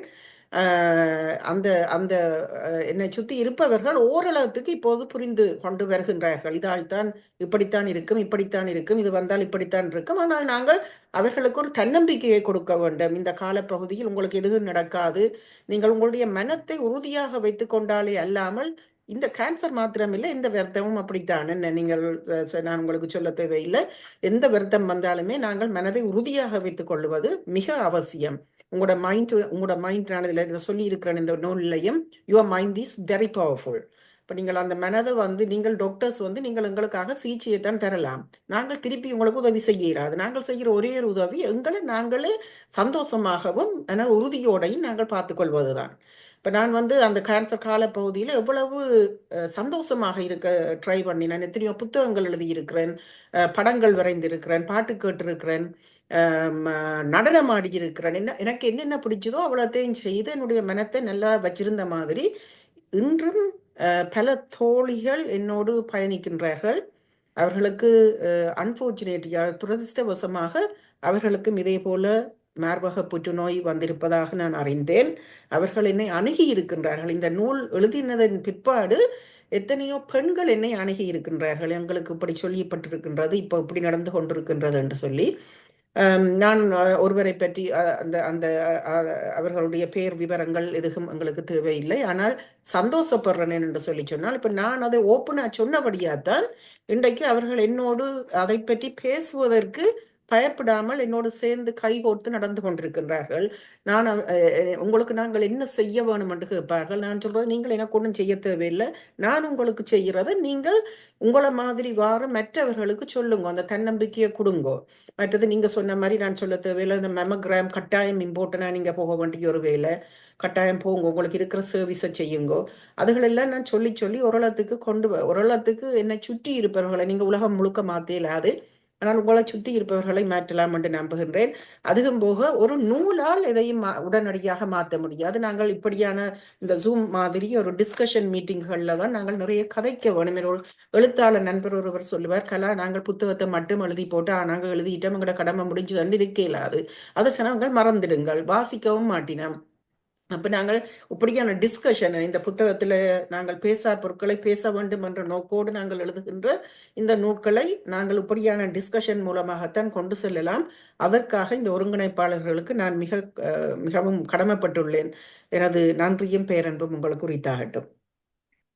நான் உங்கள்கிட்ட கேட்க வேண்டிய கேள்விக்கு நீங்கள் ஏற்கனவே மறுபடி அளித்திருக்கிறீர்கள் நினைக்கிறேன். அதாவது உங்களோட இந்த கேன்சர் ஜேர்னியூடாக நீங்க பட்ட அனுபவங்கள், அதுகளை வைத்து கொண்டு அதாவது உங்களோட பர்சனல் எக்ஸ்பீரியன்ஸ், பர்சனலாக நீங்கள் எப்படி ஓவர் கம் பண்ணீங்கள், மற்றது உங்களோட சர்வீசஸ்கள் என்ன இந்த நாட்டில் இருந்தது, எவர்கள் உங்களுக்கு உதவி செய்தார்கள், அந்த எல்லா அனுபவத்தையும் வைத்துக்கொண்டு இப்பொழுது கேன்சரால் சாவ் பண்றவர்களுக்கு எந்த விதத்தில் நீங்கள் அவர்களுக்கு உங்களோட இதை வந்து ஒரு எக்ஸ்பீரியன்ஸை அவர்களுக்கு உதவும் முறையில் அளிப்பீர்கள் என்ற அந்த நான் கேட்கவிருந்த கேள்விகளுக்கு நீங்கள் உடனடியாக நீங்கள் அதுக்கான ஆன்சரை சொல்லி இருக்கிறீர்கள். நான் உங்களோட புத்தகத்துல வாசிக்கும் பொழுது உங்களோட அதாவது கேன்சர் வந்து பிசிக்கல் ப்ராப்ளமா இருந்தாலும் அதுல அந்த இமோஷனலா, அதாவது அந்த அந்த நீங்கள் ஒரு கேன்சர் வரும்பொழுது அது அந்த கேன்சர் சஃபரர், அதாவது கேன்சர் வந்தவருக்கு மட்டுமில்லை, அவரது பிள்ளைகள், குடும்பம், ஃபேமிலி, ஃப்ரெண்ட்ஸ், அந்த கம்யூனிட்டி எல்லாருக்குமே வந்து ஒரு தாக்கத்தை தருகின்றது. இது ஒரு தனிப்பட்ட ஒரு ஆளுக்கானது இல்லை. இப்ப நான் இதுல என்ன சொல்ல விரும்புகிறேன்னா, எனது தாயார் வந்து ஒரு கேன்சரால் தான் இறந்தார். அதுக்கும் அதுல மெயினா கவலைக்குரிய விடயம் என்ன சொல்ல வேணும்ட்டா, எனது தாயார் வந்து கோவிட் காலத்தில் அவருக்கு கேன்சர் வந்தனால் அந்த கேன்சரை நாங்கள் மிஸ் பண்ணிவிட்டோம். அதாவது அம்மா வீட்டில் ஒவ்வொரு நாளுமே இருப்போம், நாங்கள் ஒவ்வொரு நாளும் இருப்போம். ஆனால் அந்த கோவிட் அம்மாவுக்கு தொத்தி விடுமே என்ற ஒரு காரணத்துக்காக நாங்கள் விலகி இருந்த அந்த காலகட்டத்தில் இருந்த அம்மாவுக்கு கேன்சர் வருது. அவன் கோவிட் ஜாப்ஸ் போட்டு நாங்களும் கொஞ்சம் அம்மாவினை அணுகும் போது, நான் கிட்ட போய் அம்மாவை பார்க்கும்போது வெயிட் லூஸ் பண்ணி எல்லாம் அப்படி லூஸ் பண்ணி, அப்போ அவள் ஓரடியாக அவன் மெட்டாஸ்டேட்டிக் கேன்சர் வந்து விட்டது. அப்போ கடைசி காலத்தில் என் அம்மாவை நான் ஒரு மாத காலமாக நான் என்னுடன் வைத்திருந்து அவக்கு பக்கத்து கட்டிலே தான் படுத்திருந்தேன். அந்த ஜேர்னி, அந்த என் அம்மா அந்த ஒரு கடைசி கட்டத்தில் எவ்வளவு திடமா இருந்து எங்களுக்கெல்லாம் அந்த திடத்தை அழிச்சாண்டது. நான் உண்மையில் நான் மனதால இமோஷனலா நான் தாக்கப்பட்டிருந்தாலும் கூட இந்த எவ்ரி இண்டிவிஜுவல் இஸ் டிஃப்ரெண்ட்ன்றதை என்னால் பார்க்கக்கூடியதா இருக்கு. ஸோ அந்த இமோஷனல் ஜேர்னி என்றது வந்து ஒரு ஒரு ஒரு பெரிய அந்த கேன்சர் வருத்தத்துல வந்து இமோஷனல் இம்பேக்ட், இமோஷனல் ஜேர்னி தான் வந்து அது ஒரு பெரிய ஒரு பாட்டாக இருக்கின்றது. இப்ப அதுல வந்து நீங்கள் எழுதியிருந்தீர்கள், உங்களுக்கு வந்து கனவிதமான சப்போர்ட்டுகள் அளிக்கப்பட்ட அந்த மேகி சென்டர் என்ற ஒரு சென்டர் இருப்பதாக கூறியிருந்தீர்கள். அங்கே வந்து நீங்கள் போவதும், அங்கே ஆக்களோட கதைப்பதும், மேக்மிலன் சர்வீஸ், அதுகளை பற்றி கொஞ்சம் ஒரு சுருக்கமா சொல்லுவீங்களா? உங்களுக்கு எந்த விதமான சர்வீஸ்கள், உங்களுக்கு அந்த இமோஷனல் கவுன்சிலிங் நீங்கள் அப்படியான சர்வீஸ் ஹெல்ப்கள் உங்களுக்கு கிடைக்கப்பட்டது? நிச்சயமாக. முதலாவதாக நான் சொல்ல விரும்புவது என்னவெனில், எங்களுடைய சமுதாயத்தில் அந்த கவுன்சிலிங், அதாவது சுத்தமாக தமிழில் சொல்கிறேன்டா ஆற்றுப்படுத்துகை, அது சார்ந்த சேவைகளை எமது மக்கள் போய் எடுப்பதற்கு விரும்புவதில்லை. ஏனென்று சொன்னால், எமது சமுதாயத்தில் எல்லாத்தையுமே உளவளம் சம்பந்தப்பட்ட அனைத்து விஷயங்களையுமே சாதாரணமாக ஒரு பைத்தியம், ஒரு விசர் என்ற மாதிரியான ஒரு மிகச் சுருக்கமான ஒரு அவலமான ஒரு சின்ன 2 வார்த்தைகளுக்குள்ள போட்டு முடிச்சு விட்டுடுவினான். அப்போ அவைக்கு வந்து ஆற்றுப்படுத்துகைனா, இன்றைக்கும் எனக்கு நான் போய்கொண்டு தான் இருக்கிறேன். இன்றைக்கும் எனக்கு கிடைக்கிற கவுன்சிலிங்கை நான் எடுத்துக்கொண்டு தான் இருக்கிறேன். எனது வைத்தியர்கள் எனக்கு ஆற்றுப்படுத்துகை 6 கிழமைகளும் தெரியும். 6 கிழமைக்குத்தான் அவைக்கு தாரத்துக்கு இப்போதைக்கு இருக்கிற வசதி 10 பொருளாதார ரீதியாக எங்களோட தேசிய நேஷனல் ஹெல்த் சர்வீஸில் இருக்கிற ஷார்ட்டேஜ் உங்களுக்கு தெரியும். 6 கிழமைக்கு தான் தெரிவினோம். ஏனென்று சொன்னால், இந்த கேன்சரால் வந்து எங்களோட உடல் தாக்கம் ஆக்களுக்கு வெளியில் தெரியாது. நான் வளமையாக சிரிச்சு கொண்டு தான் இருக்கிறேன். நான் as a teacher I don't want to, இப்போ என்ன கஷ்டம் என்றாலும் நான் சிரிச்சு கொண்டு இருக்கிறது என்றால், என்னோட வர குழந்தைகள் ஏனென்ற ஒரு ஒரு அழுது வடிக்கிற முகத்தை பார்ப்பான்ன்றது எனக்கு அது சிரிச்சு பழகிட்டுது. ஆனபடினால அதுதான் வாழ்வண்டி இல்லை, எங்களுக்கு உள்ள நிறைய தாக்கங்கள் இருக்கும். இப்போ அந்த ஹாஸ்பிட்டலோட இருக்கிற மேகி சென்டர் வந்து ஒரு எங்களுக்கு கிடைச்ச ஒரு வரமென்று தான் நான் சொல்ல வேணும். அது ஒரு நேஷனல் ஹெல்த் சர்வீஸுக்கு உட்பட்ட ஒரு சேவை அல்ல. அது அவர்கள் தனியாக ஒரு தொண்டு நிறுவனமாகத்தான் அதை இயக்குகிறார்கள். ஆனால் வைத்தியசாலை அந்த பரப்பளவில் இருக்கிறபடியினால நாங்கள் அங்கே போகக்கூடியதாக இருந்தது. அங்கே எல்லா விதமான சேவைகளும் உண்டு. இந்த கவுன்சிலிங் வந்து உண்டு. மற்றது நீங்கள் இப்போ கதைச்ச மாதிரி வர முன் காக்கிறதுக்கு என்ன செய்யலாம், வந்தா பிறகு என்ன செய்யலாம் என்பதற்கான சகல இதுகளும் இருந்தது. அதே மாதிரி எனக்கு இப்போ அக்யூபங்க்சர் வந்து கொண்டிருக்கிறார்கள். ஏனென்றால் இந்த கீமோதெரப்பியால் என்னுடைய நர்வ் செல்ஸ் எல்லாம், கைகள் கால்களில் இருக்கிற நர்வ் செல்ஸ் எல்லாம் இட்ஸ் டேமேஜ்ட். அப்போ அதுக்காக எனக்கு அக்யூபங்க்சர் தரார்கள். அது வந்து நார்மலான நேஷனல் ஹெல்த் சர்வீஸில் இல்லை. ஆனால் இது ஒரு ஸ்பெஷலைஸ்ட் கேன்சர் ஹாஸ்பிட்டல் என்றபடியாக அந்த வசதிகள் இருக்கின்றது. எனக்கு என்னென்ன வசதி அங்கே இருக்கின்றதோ அது எல்லாத்தையும் நான் கேட்டோ அல்லது அவர்களாக கூப்பிட்டோ தரக்கூடிய ஒரு நிலவரத்தில் நான் இருக்கிறேன். முக்கியமாக அந்த உளவளம்ன்றது எங்களுடைய பெண்களுக்கு முக்கியமாக சரியான இம்பார்ட்டன்ட்.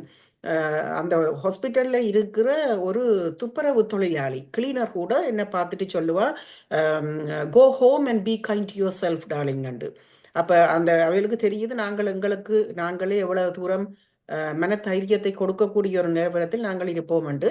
அதே மாதிரி எங்களோட சமுதாயத்தில் இருக்கின்ற மற்றவர்களும் இந்த இப்படியான நோய்களுக்கு ஊடாக போய்கொண்டிருக்கிறவர்களுக்கு நீங்கள் என்ன செய்யலாம், எப்படி பேச வேண்டும் என்பதை நீங்கள் உணர வேண்டும் என்பதை நான் தயவு பண்ணி கேட்டுக்கொள்கின்றேன். ஏனென்று சொல்லிச்சுன்னா, எனக்கு இன்றைக்கு ஞாபகம் இருக்கின்றது. எங்களை பார்க்க கொஞ்சம் முடியெல்லாம் வந்து கொஞ்சம் பழைய நிலைக்கு வந்துட்டோம்னு நினச்சி கொண்டு என்னோட தேவையில்லாத கதைகள், அதாவது சாதாரண வாழ்வில வார சவால்களை எடுத்துக்கொண்டு வந்து தொலைபேசியில் என்னோடு பேசி அதை என்னை சிக்கலுக்கு உட்படுத்தின ஆட்கள் இருக்கிறார்கள். அவையில் நினைப்பின இவருக்கு இவ நல்லா தானே இருக்கிறா, இவருக்கு ஏன் கோபம் வருது. எனக்கு நிறைய கோபம் வந்தது அந்த டைமில். அந்த சமயத்தில் அவ்வளவு மருந்துகளுடைய மிக வீரியமான மருந்துகள் அவை. அவை உங்களுக்குள் உடல்ல தாக்கத்தை மாத்திரமல்ல உள்ளத்திலும் தாக்கத்தை கொண்டு வரும். கோபம் வரும். இப்ப நான் என்னோடு சேர்ந்து நடந்து கொண்டிருப்பவர்களுக்கு கூறுவது, உங்களுக்கு அழுக வந்தா அழுங்கோ என்ற அதுகும் ஒரு உணர்வு தான். நாங்கள் சிரிக்கிறோம், அன்பு, காதல், பாசம், காமம் மாதிரி. கோபம், துக்கம், இயலாமை. இப்ப நீங்க சொன்னீங்கள், நீங்கள் ஒரு டாக்டராக சொல்றீங்கள் இன்னதான் கேன்சருக்கு ரீசனாக இருக்குமெண்டு. ஆனால் அவை ஒன்றுமே இல்லாமல் கூட என்னை ஒரு கேன்சர் தாக்கி இருக்கின்றது என்றது ஒரு மிகவும் சரியான ஒரு ஃப்ரஸ்ட்ரேஷனான சிச்சுவேஷன். இப்போ நான் காலையிலிருந்து பின்னேரம் வரைக்கும் ஒரு தொடர்ச்சி வேலையாக இருந்திருக்கிறேன். நாய்க்குட்டியோட நடந்து போயிருக்கிறேன், நீந்தி இருக்கிறேன், நான் ப்ராப்பர் ரெகுலர் ஜிம் கோவர் இப்படியெல்லாம் செய்திருந்தாலுமே ஃபேமிலி ஹிஸ்ட்ரி இல்லை, ஸ்மோக்கிங் இல்லை, அப்படி பலவிதமான இதுகளை நாங்கள் தவித்திருந்தாலும் கூட வந்திருக்கின்றதே என்ற ஒரு இயலாமை உண்டு, ஒரு அவலம் உண்டு இப்போது என்னோடு பயணித்துக் கொண்டிருப்பவர்களுக்கு இருக்கின்றது.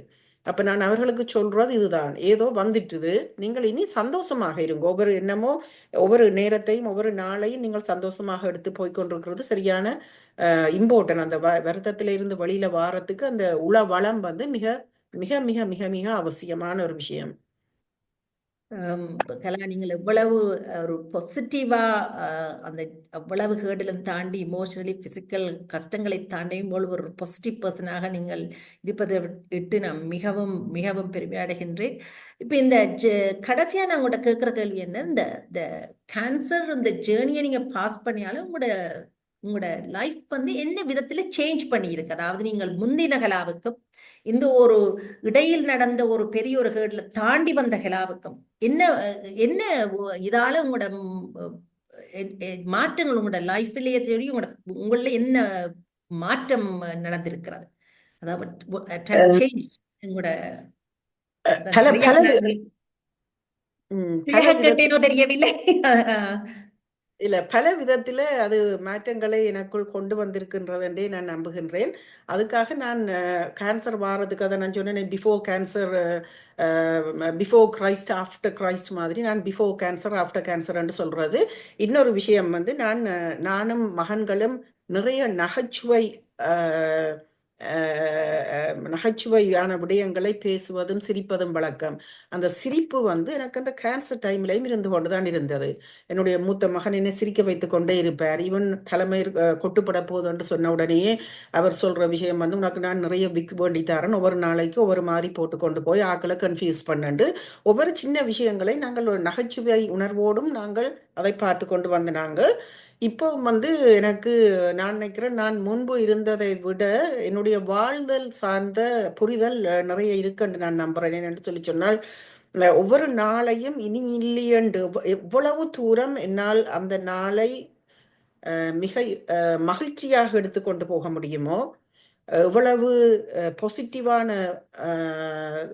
நட்புகளோடு என்னுடைய தொடர்புகளை வைத்துக் கொண்டிருக்க முடியுமோ அப்படித்தான் வைத்துக் கொண்டிருக்கின்றேன்.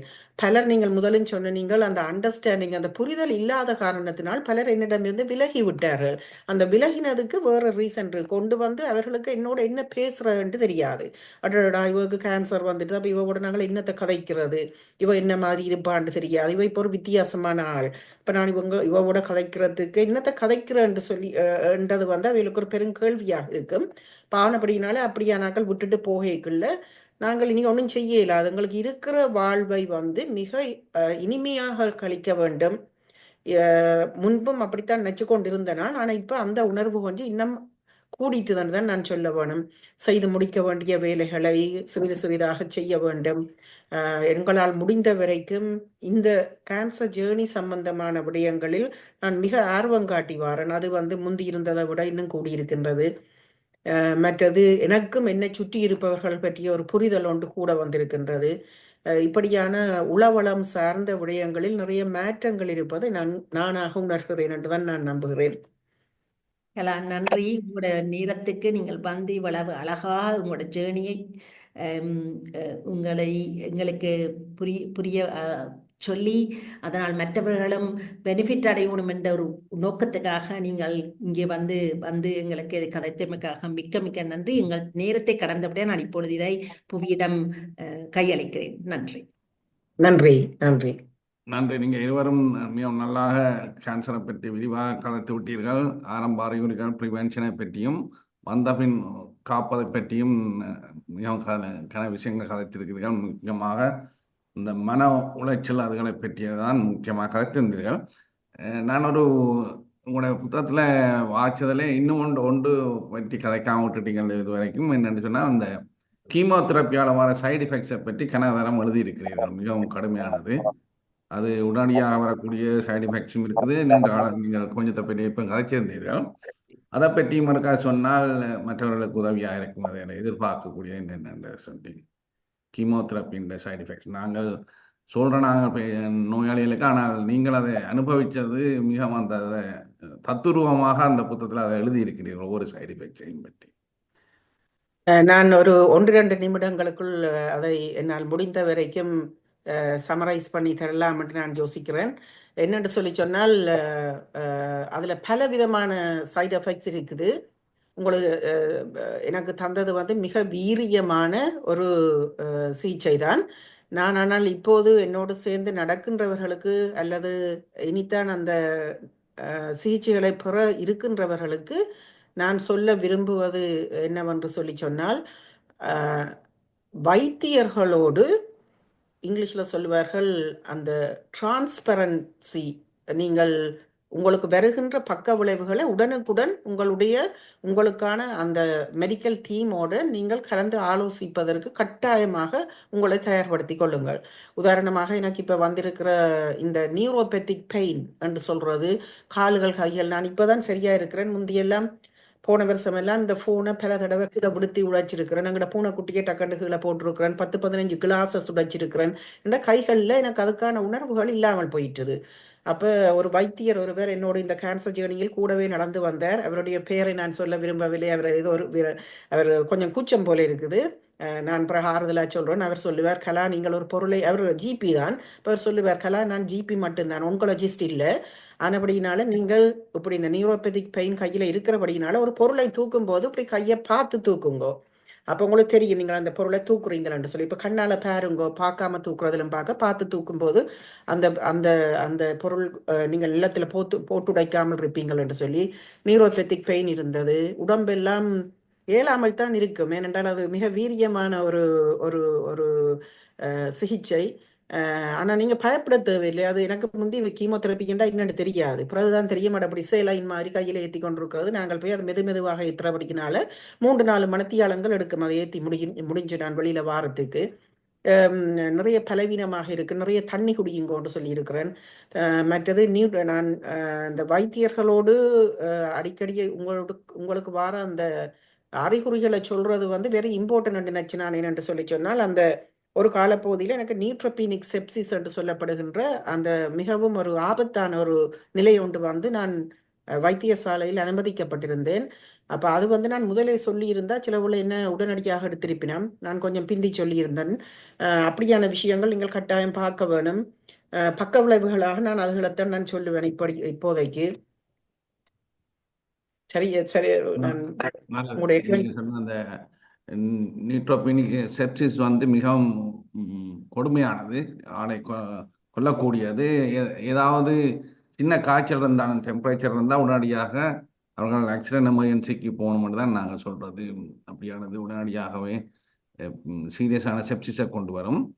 நாங்கள் மற்றவரிடம் இந்த கேள்விக்கான நேரத்தை விடுவோம்.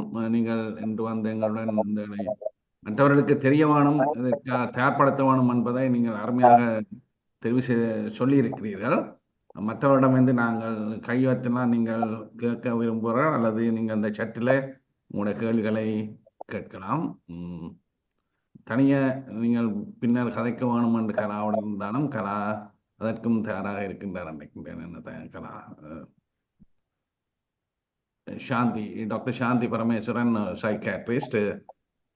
பீடியாட்ரிக் சைக்காட்ரிஸ்ட் அந்த ஓய்வு பெற்றிருக்கின்றார் சாந்தி. டாக்டர் சாந்தி. எல்லோருக்கும் வணக்கம். உங்கள் 2 பேருடைய பேச்சும் மிகவும் நல்ல அருமையாக இருந்தது. கேட்க வேண்டியதாக தான் இருந்தது.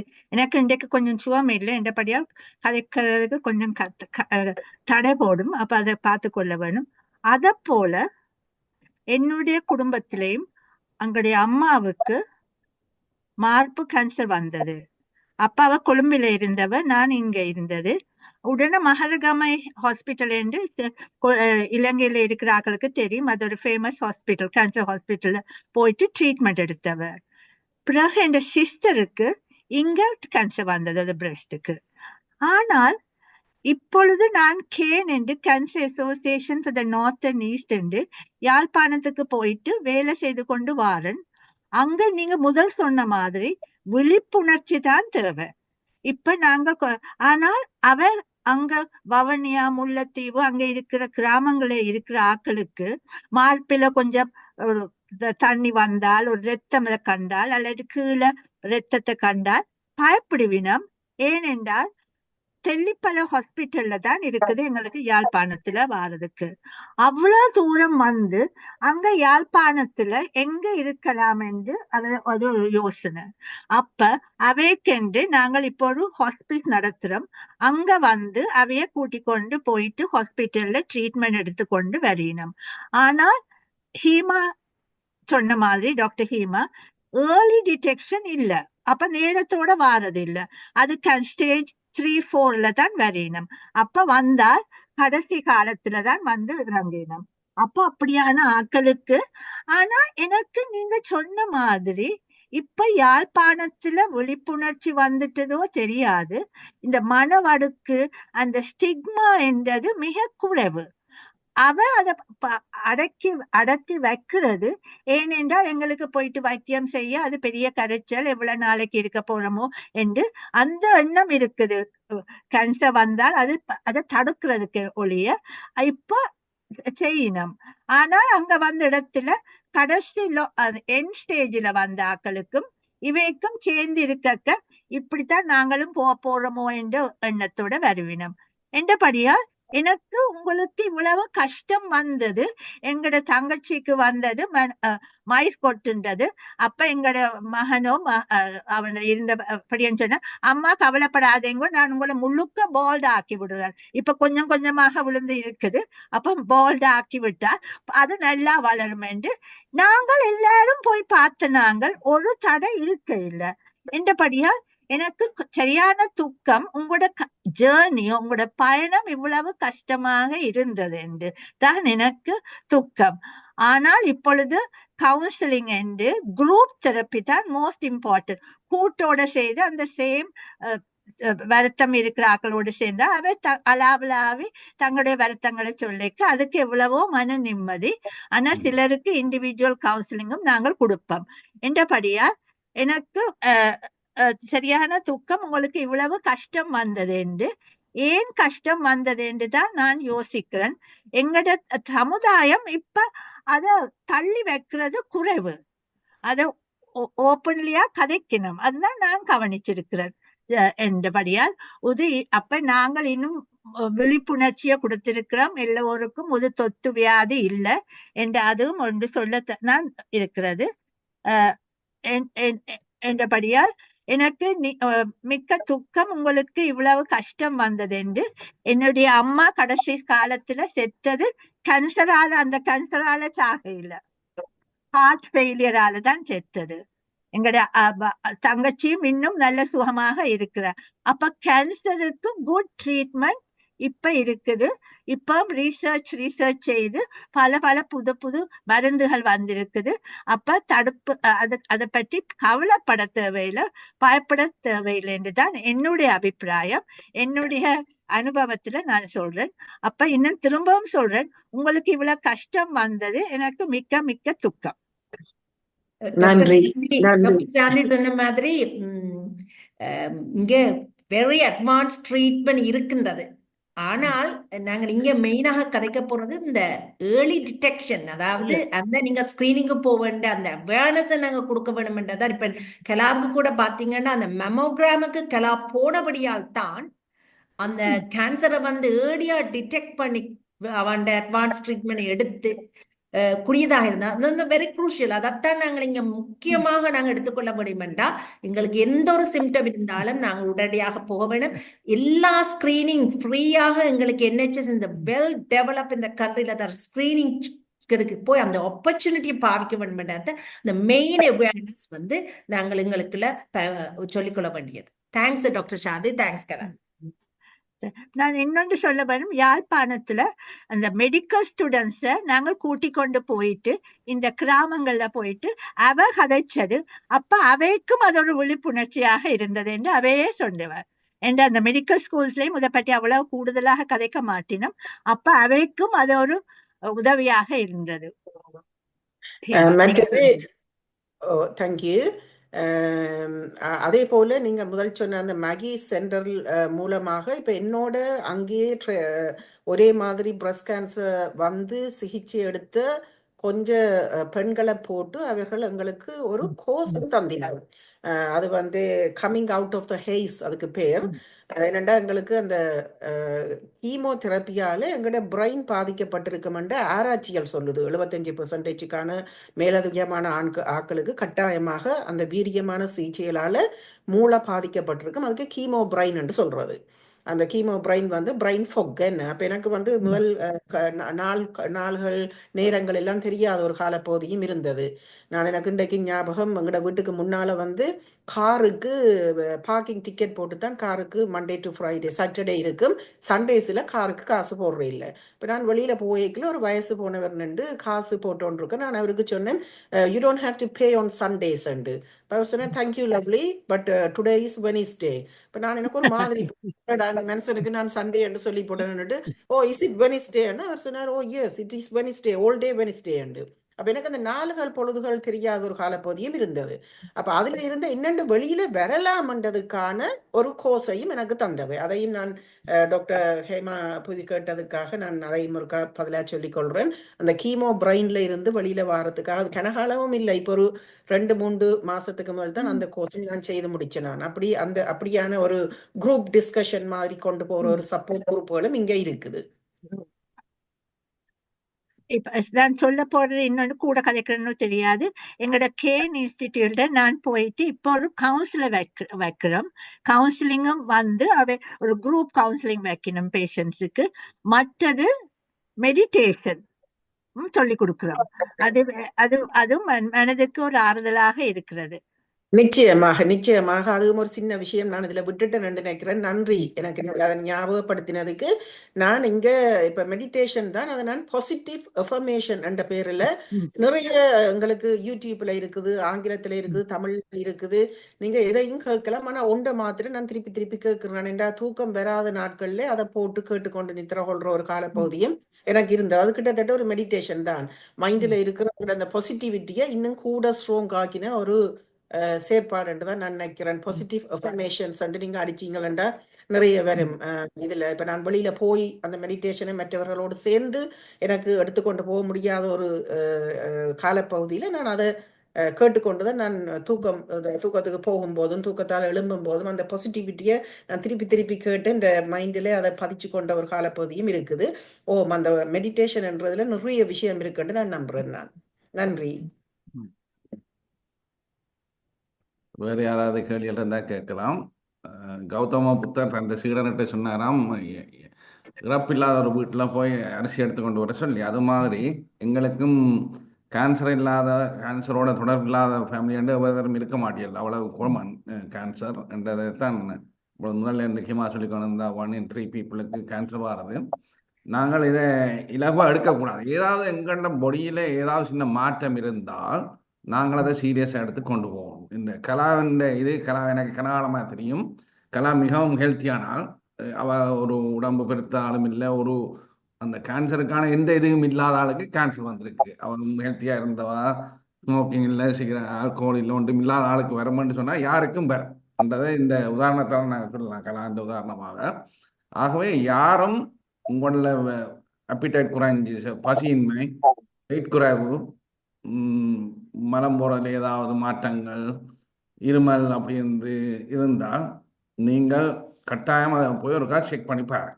ஒரு மாதத்துக்கு மேலே இருந்தால் அது மாறும் இருக்கக்கூடாது. மற்றது கேன்சர் கட்டிகள் அநேகமாக நோ இருக்காது. மற்றது இப்போ இன்ஃபெக்ஷனால வர கட்டிகள் நோவாக கொடுத்த உடனே நாங்கள் டாக்டர்கிட்ட போய் ஆன்டிபயோட்டிக் எதுன்னு எடுப்போம். கேன்சரால் வர லம்ப்ஸ் நோவாக கொடுக்காம இருக்கிறபடியா நாங்கள் அதை இக்னோர் பண்ணுறதால தான் கனகாலம் பிந்தி எடுக்கிறது. ஆகவே நோ இல்லாட்டில் சீரியஸாக எடுக்கிறதை நான் இதில் சொல்லிக்கிறேன். நாங்கள் அடுத்தது மாயா, நீங்கள் கை வைத்திருக்கீங்க. மாயா நவநீதன், மாயா அன்மியூட் பண்ணிட்டு கதைக்கலாம். நல்ல வடிவா இந்த கேன்சர் இந்த என்ன மாதிரி ப்ரிவென்ட் பண்ணணும், அதை என்னென்னு நாங்கள் நல்ல விதமாக கொண்டு எடுக்க வேணுமென்றதை நீங்கள் சொல்லியிருந்த நீங்கள் வெரி இன்சைட்ஃபுல். ஆனால் இதில் கணக்க பேர் இதில் ஜாயின் பண்ணாதது ஒரு அன்ஃபார்ச்சுனேட். எங்களோட சமூகத்துக்கு வடிவாக இதை கொண்டு போக வேண்டியது. solidarity with எந்த ஒரு good friend son, we lost him through cancer. அந்த solidarity-க்காக I just shaved my head and இது இந்த be bold என்று நாங்கள் அந்த போல்ட்னஸை ஒரு சாதாரணமாக எடுக்கிற அளவுக்கு கொண்டு வரணுன்றதுக்காக ஐ ஷேவ் மை ஹெட். இது ஒரு நல்ல ஒரு சந்தர்ப்பம் நினைக்கிறேன் இதில் எனக்கு அதை சொல்ல கிடைச்சதுக்கு. இட் வாஸ் நைஸ் இந்த டாக்ஸ் எல்லாம். நன்றி மாயா. I'm so proud of you. Yeah, I look good. My we are little so we are proud of you, Maya. Yeah. thanks you. I'm so proud of you. I'm so proud of you, மாயா. நீங்க எனக்கு என்னுடைய நூல் வெளியீட்டுக்கும் நிறைய விஷயங்கள், ஆரோக்கியமான வாழ்வை எடுத்துக்கொள்ள வேண்டிய பல விஷயங்களை நீங்க கதைச்சினீங்க. Thank you. I'm so proud of you. Maya, எங்களுக்காக இந்த ஹெல்ப்லைனில் வாரந்தோறும் சனிக்கிழமைகளில் காலையில் ஹெல்த்தி லைஃபுக்காக அயராது ஒரு வாலண்டியராக இதுவித எதிர்பார்ப்பும் இல்லாமல் எல்லாரும் ஆரோக்கியமாக இருக்கணும்னு சொல்லி தொடர்ச்சியாக எக்ஸசைஸ் கிளாஸ் உமன்ஸுக்கு செய்து வருகின்றார். அதை கூட பெருசாக ஆக்கள் எடுப்பதாக இல்லைன்னு மாயா. அதான் ப்ளீஸ் ஜாயின் பண்ணுங்க. ஃப்ரீ 7 to 8 காலமேல நீங்க செய்து முடிச்சீங்கன்னா அந்த டே இஸ் டன். மிச்ச வேலை நீங்க பார்க்கலாம். அந்த ஹெல்த்தி லைஃப் ஸ்டைல கொண்டு போறதுக்கு ஒரு சின்ன ஒரு ஹெல்ப் தான். அதுல நீங்கள் உங்களோட நான் எடுக்க சொல்ற மாதிரி இந்த பல்லு மினுக்கிற மாதிரி, சாப்பிட்ற மாதிரி, நித்ரோல்ற மாதிரி எங்களுக்கு எக்ஸசைஸும் அதோட என்ன விதமான சாப்பாடு சாப்பிடணுமென்றதே நாங்கள் ஒருக்கா பார்க்க வேணும். அதை again and again திருப்பி சொல்லி கொண்டிருக்கிறேன். பார்ப்போம். we'll do something.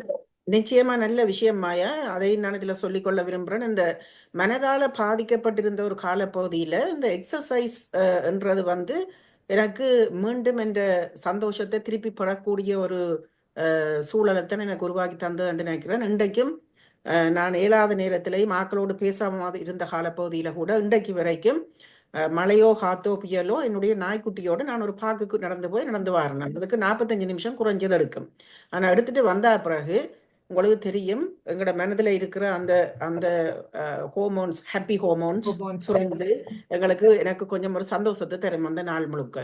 அப்போ அந்த ஆர்வம் மற்றது எவ்வளவு நாங்கள் அந்த ஸ்ட்ரெஸ் என்ற பகுதியை நாங்கள் தொடையிலேன்னு நினைக்கிறோம். டாக்டர் புவி அண்ட் டாக்டர் ஹேமா புவி இப்போ நான் நினைக்கிறேன் அந்த ஸ்ட்ரெஸ்ஸும் கேன்சருக்கான பல காரணங்களை நாங்கள் தொட்டு பார்க்கல. இப்போ நினைக்கிறேன் ஒஃபிஷியலாக உங்களுக்கு டாக்டர்ஸுக்கு தான் தெரிஞ்சிருக்குன்னு நினைக்கிறேன். ஒஃபிஷியலாக ரீசெண்ட்லியே அதையும் ஆட் பண்ணியிருக்கிறோம். அப்போ அந்த ஸ்ட்ரெஸ்ன்றதை நாங்கள் எங்களோட இதில் இருந்து எடுக்க முடியாத ஒரு காலப்பகுதி இருக்குது. ஆனால் நான் நினைக்கிறேன் இந்த எக்ஸசைஸாலையும் இப்படி கூடி கதைக்கிற டிஸ்கஷன்ஸாலையும் ஒரு ஆள் ஹாப்பியாக வச்சிருக்கிறதாலையும் அந்த ஸ்ட்ரெஸ் லெவலை கொஞ்சம் குறைக்கலாம்னு தான் நான் நினைக்கிறேன், நம்புறேன். உண்மை கலா. இப்போ அந்த ஸ்ட்ரெஸ்ஸும் ஒரு கண்ட்ரிபியூட்டிங் ஃபேக்டர் ஃபார் கேன்சர். அதை நான் அதில் சொல்ல தவறி விட்டேன் தான் உண்மை. அது அது அது ப்ரூவன் டு பி என்ற மாதிரி தான். ஸ்ட்ரெஸ்ஸும் ஒரு ரிஸ்க் ஃபேக்டராகத்தான் அதை எடுக்கிறார்கள்.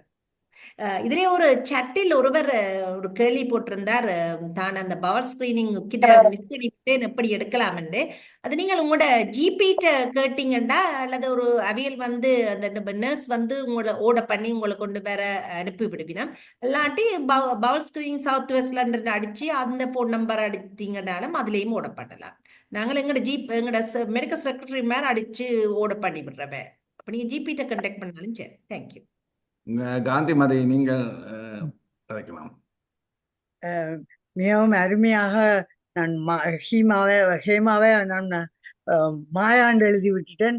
அது இந்த மனதில மாயாண்டு சொல்லி பழகினதுல அப்படி எழுதிட்டேன். சாரி அதுக்கு. ஆனா கலாவும் நீங்கள் 2 பேரும் அதை அவேர்னஸை வடிவாய் விளங்கப்படுத்தி அவ எப்படி அதை ஹேண்டில் பண்ணினான்றதை அறியக்குள்ள மிகவும் சந்தோஷமா இருந்தது. ஏனென்றால் ஓப்பன்லி அவ முன் வந்து இதை செய்ததுக்கு மிக்க நன்றி. இந்த அவேர்னஸ் வந்து எங்களோட health is in our hand. நாங்க அப்ப சிம்டம்ஸை பார்த்து நாங்க போய் ஜிபிட்ட முன்னுக்கு வராட்டா அவியலுக்கு எங்களை கண்டுபிடிக்கிற கஷ்டம். அப்ப நாங்கள் தான் இந்த சிம்டம்ஸ் எப்படி வரலாம்ன்றது ஒவ்வொரு இன்றைக்கும் எத்தனையோ பேருக்கு நான் போட்டுனான். ஆனா இதுல 44 பேர் தான் இருந்தது மாதிரி தெரியுது. மாயா சொன்ன மாதிரி அது கொஞ்சம் மன வருத்தத்துக்குரியது. ஏன்னா நீங்க சொல்லிக்கல எங்கிட்ட பெண்கள் வர வேணும், முன்னுக்கு வந்து அதை அறிஞ்சு அதுக்குரிய தகுந்த நடவடிக்கை எடுக்கிறதுக்கு அவியல் தான் முன் வர வேணும். இன்றைக்கு கலா வந்து சொன்னதுக்கு அதை வடிவா கேட்டு அவியல் எப்படி ஹேண்டில் பண்ணணும்ன்றதையும் அவியலுக்குள்ள சந்தோஷத்தை உருவாக்கி இதை இப்படி அவன் ஃபேமிலியோடயே ஒத்து அது பாசிட்டிவா எடுத்து செய்தது மிக்க அருமையானது. சொல்லிக்கலையும் சொன்னா தனக்கு விருப்பமான டான்ஸோ இல்லாட்ட என்னென்றாலும் பிள்ளைகளோட சேர்ந்து சந்தோஷமா எடுத்ததுதான் அந்த ஸ்ட்ரெஸ்ஸுக்களால வெளிக்கிறதுக்கு ஒரு முக்கியமான காரணமா இருந்திருக்கலாம்னு நினைக்கிறேன். நாங்களும் இவன் எங்களோட ஊர்லயும் இது மிகவும் வேகமாக கொஞ்சம் அதை கண்டுபிடிக்கிறதுக்கு பாடுபடினம். அவேர்னஸுக்களால கணக்க வேலைகள் நடக்குது. ஆனா முன்னுக்கு வர்றதுதான் இந்த ஸ்டிக்மாக்களால வெளிக்கிட்டு வர்றதுதான் முக்கியம். அதை இங்க உள்ள பிள்ளைகளும் யங்ஸ்டர்ஸும் அதை கொஞ்சம் கவனம் எடுக்கணும்ன்றதை சொல்லணும்ன்றதான் விரும்பினான். நன்றி. இதை கொண்டு வந்ததுக்கு புவிக்கு நன்றி. நினைக்கிறேன் கலா அந்த வடமராட்சி தென்மராட்சி ஃபங்க்ஷன்லயே நீங்க வந்து இதன் நீங்களாக்கு நானும் சந்திச்சு நான் உங்களை நீங்கள் கதைச்சதெல்லாம் ஞாபகம் எனக்கு. மிக்க நன்றி. நீங்கள் ஒரு விஷயத்தை சொன்னபடியா இதையும் தொட்டு செல்லலாம் என்று நான் நினைக்கிறேன். அண்மையில் இங்கே இருக்கிற ஒன்ஸ்வர்த் கேன்சர் கான்ஃபரன்ஸ் ஒரு கான்ஃபரன்ஸுக்கு நான் அழைக்கப்பட்டிருந்தேன். என்னென்று சொல்லி சொன்னால் என்னுடைய நூலை ஸ்பான்சர் பண்ணின ஒரு மேக்மிலன் கேன்சர் சப்போர்ட் குரூப் வந்து அதை அந்த ஒன்ஸ்வர்த் கேன்சர் கான்ஃபரன்ஸையும் ஸ்பான்சர் பண்ணி இருந்தபடினால நான் அதுக்குள்ளே இருந்தபடியால் அதுக்குள்ளே போக வேண்டி வந்துட்டுது.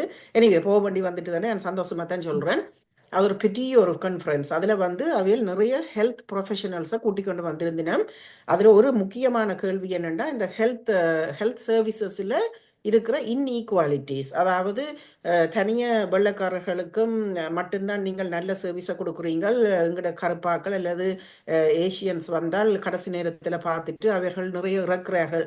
அது குறித்த உங்களுடைய அபிப்பிராயம் என்னென்று அங்கே வந்த ஆங்கில இங்கிலீஷ் கன்சல்டன்ட்ஸ் முழு ஆக்களும் அதில் இருந்த ஆக்கள் அவைகளை கேட்டபோது அவர்கள் ஒரு புள்ளி விவரத்தோட தந்தினம் என்னென்று சொல்லி சொன்னால் முக்கியமாக கருப்பாக்களும் ஏஷியன்ஸும் வந்து வெளியில வார இல்லை, வந்து எதுவுமே சொல்ற இல்லை, எங்களுக்கு தங்களுக்கு வருத்தம் வந்தது சொல்ற இல்லை, வேற விருப்பம் இல்லை, பயம் அதிர்ச்சி என்று சொல்லி எல்லாத்தையும் விட்டுட்டு அந்த கடைசி நேரத்துல தங்கள்கிட்ட வாரபடியினால தங்களுக்கு இருக்கிற வளங்களை கொண்டு வச்சு இதுக்கு மிஞ்சி என்ன செய்ய முடியும் என்று வார ஒரு காலகட்டத்துல வாராக்களை தாங்கள் என்ன செய்யலும். அப்ப அவையோட இறப்புகள் வந்து கூடிக்கொண்டு போகும். ஏனென்று ஆனால் வெள்ளைக்காரர் வந்து அவையில் ஓப்பனாக சொல்லினான். அவை என்னென்னா ஒரு சின்னதாக தும்மினோன்னு இருமின உடனேயே ஐயோ ஒன்று வந்து நின்று சண்டை பிடிச்சவங்களை பாருங்கோ என்ன ஏதண்டு ஒரு வழிகாணினோம். அப்போ அவைக்கு ஆரம்பம் முதல் கொண்டே தாங்கள் அந்த சிகிச்சைகளை சரியாக கொண்டு போகக்கூடிய ஒரு முறை இருக்குது. அப்போ அவர்களை மட்டும்தான் நாங்கள் நல்லா பார்க்குறோம், உங்களை பார்க்கல என்று சொல்லி நீங்கள் சொல்லக்கூடாது. நாங்கள் உங்களையும் நல்லா பார்ப்போம், நீங்களும் வந்தால். ஆனால் நீங்கள் முதல் வர வேணும். முக்கியமாக அதில் அந்த கருப்பின பெண்களை பற்றி சொன்னார்கள். No we don't get breast cancer, we don't get it என்று என்ற ஒரு மனப்பாங்கு தானே அவையில் இருக்குது.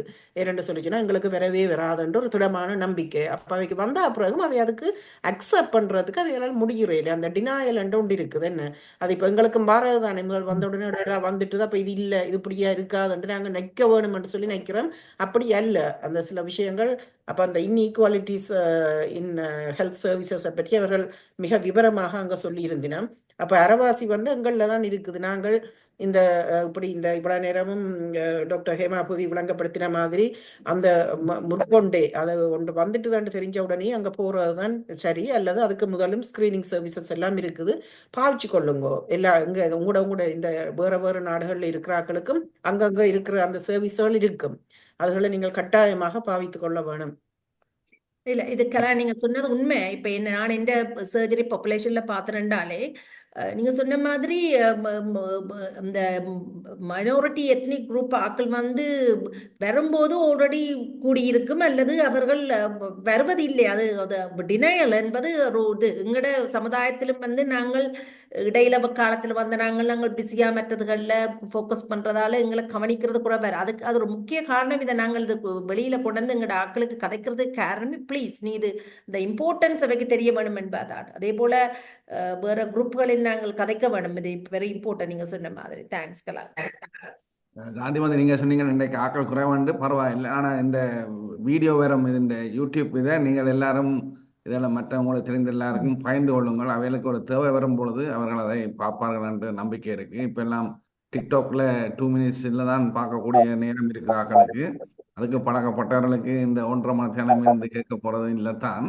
என்றாலும் அவர்களுக்கு தேவை வரும் பொழுது அவர்கள் இதை பார்ப்பார்கள் என்பது நம்பிக்கை இருக்கிறது. ஒரு ரெஃபரன்ஸா இருக்கும். லோகதாஸ் நீங்கள் லோகதாஸ் நான் ஒன்று சொல்லலாமா? எங்கட Redbridge and Havering and Redbridge பரோல ஒரு பைலட் ப்ரோக்ராமாக ஒரு கொஞ்சம் ஃபண்டிங் கொடுத்து எங்கட வாலண்டரி செக்டருக்களால நாங்க இந்த bowel cancer screening, TB, HIV and கொஞ்சம் இதுகளுக்கு எங்கட கம்யூனிட்டியில போய் சொல்லி எங்களை கூப்பிட்டு எங்களை ட்ரெயின் பண்ணினவன். அப்ப நாங்க அவைகளுக்கு கொஞ்சம் கேள்விகள் கொடுத்து அதுக்கு நாங்க கொஞ்சம் சொல்லி அவைகளுக்கு விளங்கினதாண்டு பார்த்து அதுகளுக்கு எல்லாம் செய்து நாங்கள். அப்ப எங்கண்டி ஆக்கள் வர்றதுக்கு கொஞ்சம் கஞ்சி பாடுவினார். இவன் ஸ்மியர் டெஸ்டுக்கு அனுப்பினாலும் போகாயினம், ஒரு சாட்டு சொல்லிவினம், ஏதோ தெரியாது. அவைகளுக்கு அந்த தங்களுக்கு இருந்தாலும் தெரிய வேணாம்ன்ற மாதிரியான ஆட்டிடியூட் இருக்குது. பிறகு சஃபர் பண்றது அவியல் தான். பிறகு நீங்க சொல்ற மாதிரி ஸ்டேஜ் மாறி வந்துட்டால் பிறகு அவியலை ரிகவர் பண்ணி எடுக்கிறது வேலை கஷ்டம். இது எங்கண்ட சமுதாயத்துல இப்ப இங்க கூட நான்வெஜ் சாப்பிட்றவ, எக்ஸசைஸ் இல்லாம இருக்கிறவ, அப்படி இப்படின்னு கணக்கு, ஈவன் ஸ்மோக்கிங், இதுல எல்லாம் காரணங்கள் தெரிஞ்சாலும் சேஞ்சுக்குள்ளால போறதுக்கு கஷ்டப்படுகிறான். விரும்போண்டு அந்த அவியல் கொஞ்சம் இருந்தாலும் மாறி அதை அக்செப்ட் பண்ணணும் இல்லை. அதே நேரம் இந்த சின்ன யங்ஸ்டர்ஸும் இதை ஏற்றுக்கொள்ளினம் இல்லை, தங்களுக்கு வராது, வி ஆர் யங், அந்த இதை மாத்தணும். அது ஜிபிஸும் அவியலும் என்ன செய்யறது, அவியலுக்கு லிமிட்டட் ஓன்லி 5 மினிட்ஸ் ஒரு ஐட்டம் உண்டா, அவியலுக்கும் ஒன்றும் செய்ய இல்லாது. அப்ப எங்களுக்கு ஃபண்டிங் தந்து எங்களை வாலண்டியர்ஸை கொஞ்சம் பேரை ட்ரெயின் பண்ணி அனுப்பினவியல். அப்ப நாங்க எங்கள்ட பரோல செய்கிறோம். நன்றி. என்னென்று சொல்லிச்சுன்னா இன்னொரு சின்ன விஷயத்த நீங்கள் இதுல ஞாபகப்படுத்திட்டு போயிருக்கிறீங்க. எங்களுடைய சமுதாயத்துல இன்னொரு இது ஒன்று இருக்கு, இந்த பாவ புண்ணியம் என்ற ஒரு விஷயம் உண்டு. அதுல நம்பிக்கை உள்ளாக்கள், அதாவது இவியல் பாவம் செய்தாக்கள் ஆனபடியே இவைக்கு இது வந்திருக்குது. ஆனால் இப்ப தங்களுக்கு பிடிச்ச ஒரு ஆளுக்கு அது வரும்போது, இப்ப இளையராஜாண்ட மகளுக்கு வந்தது, ஒரு பேராசிரியருக்கு வந்தது. எங்களுடைய நான் போற வைத்தியசாலையிலேயே சில்ட்ரன்ஸ் கேன்சர் ஹாஸ்பிட்டல் இருக்குது. 3 வயது 4 வயது பிள்ளைகள் அம்மாமாரோட கீமோதெரப்பி எடுத்துட்டு போறதை கண்ணால பார்த்திருக்கிறேன் நான். இப்ப அவியல் என்ன பாவம் செய்தினம், அவைகளுக்கு என்ன அந்த குழந்தைகள் என்ன பாவம் செய்தினா? அப்ப அதுகள் இல்லாமல் நாக்கில நிரம்பில்லாமல் கதைக்கிறது, கதைகள்ல வாசிக்கிற மாதிரி என்ன மாங்காய் புளிச்சதோ நாக்கு புளிச்சதோ அந்த மாதிரி சகட்டு மேனிக்கு கதைக்கிறாக்கள் எல்லாரும் இருக்கணும். இவியல் பாவம் செய்த ஆக்கள் இவைகளுக்கு வந்திருக்குது, எங்களுக்கு வரவே வராதுன்ற ஒரு திடமான நம்பிக்கை ஆக்களுக்கு, அநேகமான ஆக்களுக்கு. ஆனபடியாலதான் அவைகள் அப்படி அந்த விதமான விஷயங்கள்ல கவனம் செலுத்துறது குறைவு.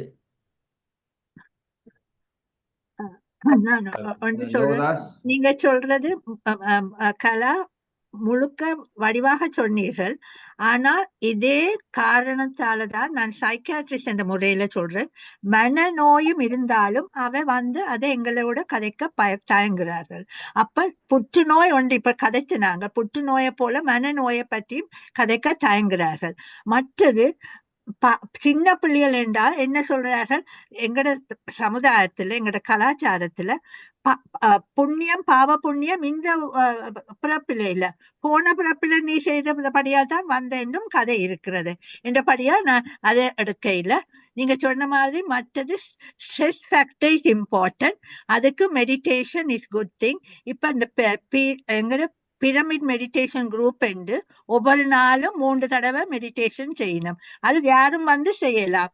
அந்த செய்யறபடியா நானே இப்ப செய்ய பழகி எனக்கே கொஞ்சம் கூட இது வந்திருக்குது. அந்த ஸ்ட்ரெஸ்ஸ குறைக்கிறதுதான் முக்கியம் என்று நீங்க சொன்னது மிக்க மிக்க திங். அப்ப பாவ புண்ணியம் மனநோயை பற்றியும் கதைக்க மாட்டினோம். எந்த நோய் என்றாலும் மற்ற ஆக்கள் வந்து கதைக்க மாட்டினோம். நான் சொல்றேன்னா என்ன போய் சொல்றேன்னு கேட்டா, செத்த வீட்டுக்கு போனாலும் என்ன சொல்லலாம், சைலன்ஸ், சும்மா இரு. ஜோசுவாமி சொன்ன மாதிரி சும்மா இரு, அவன் கையை பிடிச்சு கொண்டு சும்மா இருந்தாலே காணும், அதே அவைக்கு ஒரு தென்பா வரும். கட்டாயம் கட்டாயம் அந்த உளவளத்தை கொடுக்கிற அந்த அன்பு பாசம் அந்த விதமான விஷயங்களும் மற்றது என்ன சொல்லுறதுன்னு தெரியாத ஒரு மொழி பற்றாக்குறை என்று நான் சில நினைக்கிறது. இப்ப இங்கிலீஷ்ல நாங்க சொல்ற மாதிரி we are sending you lots of love என்று சொல்ற மாதிரி நாங்கள் உங்களுக்கு நிறைய அன்பை அனுப்புகிறோமோ இல்லாட்டி அப்படியான வார்த்தைகள் இல்லத்தானே எங்களுக்கு.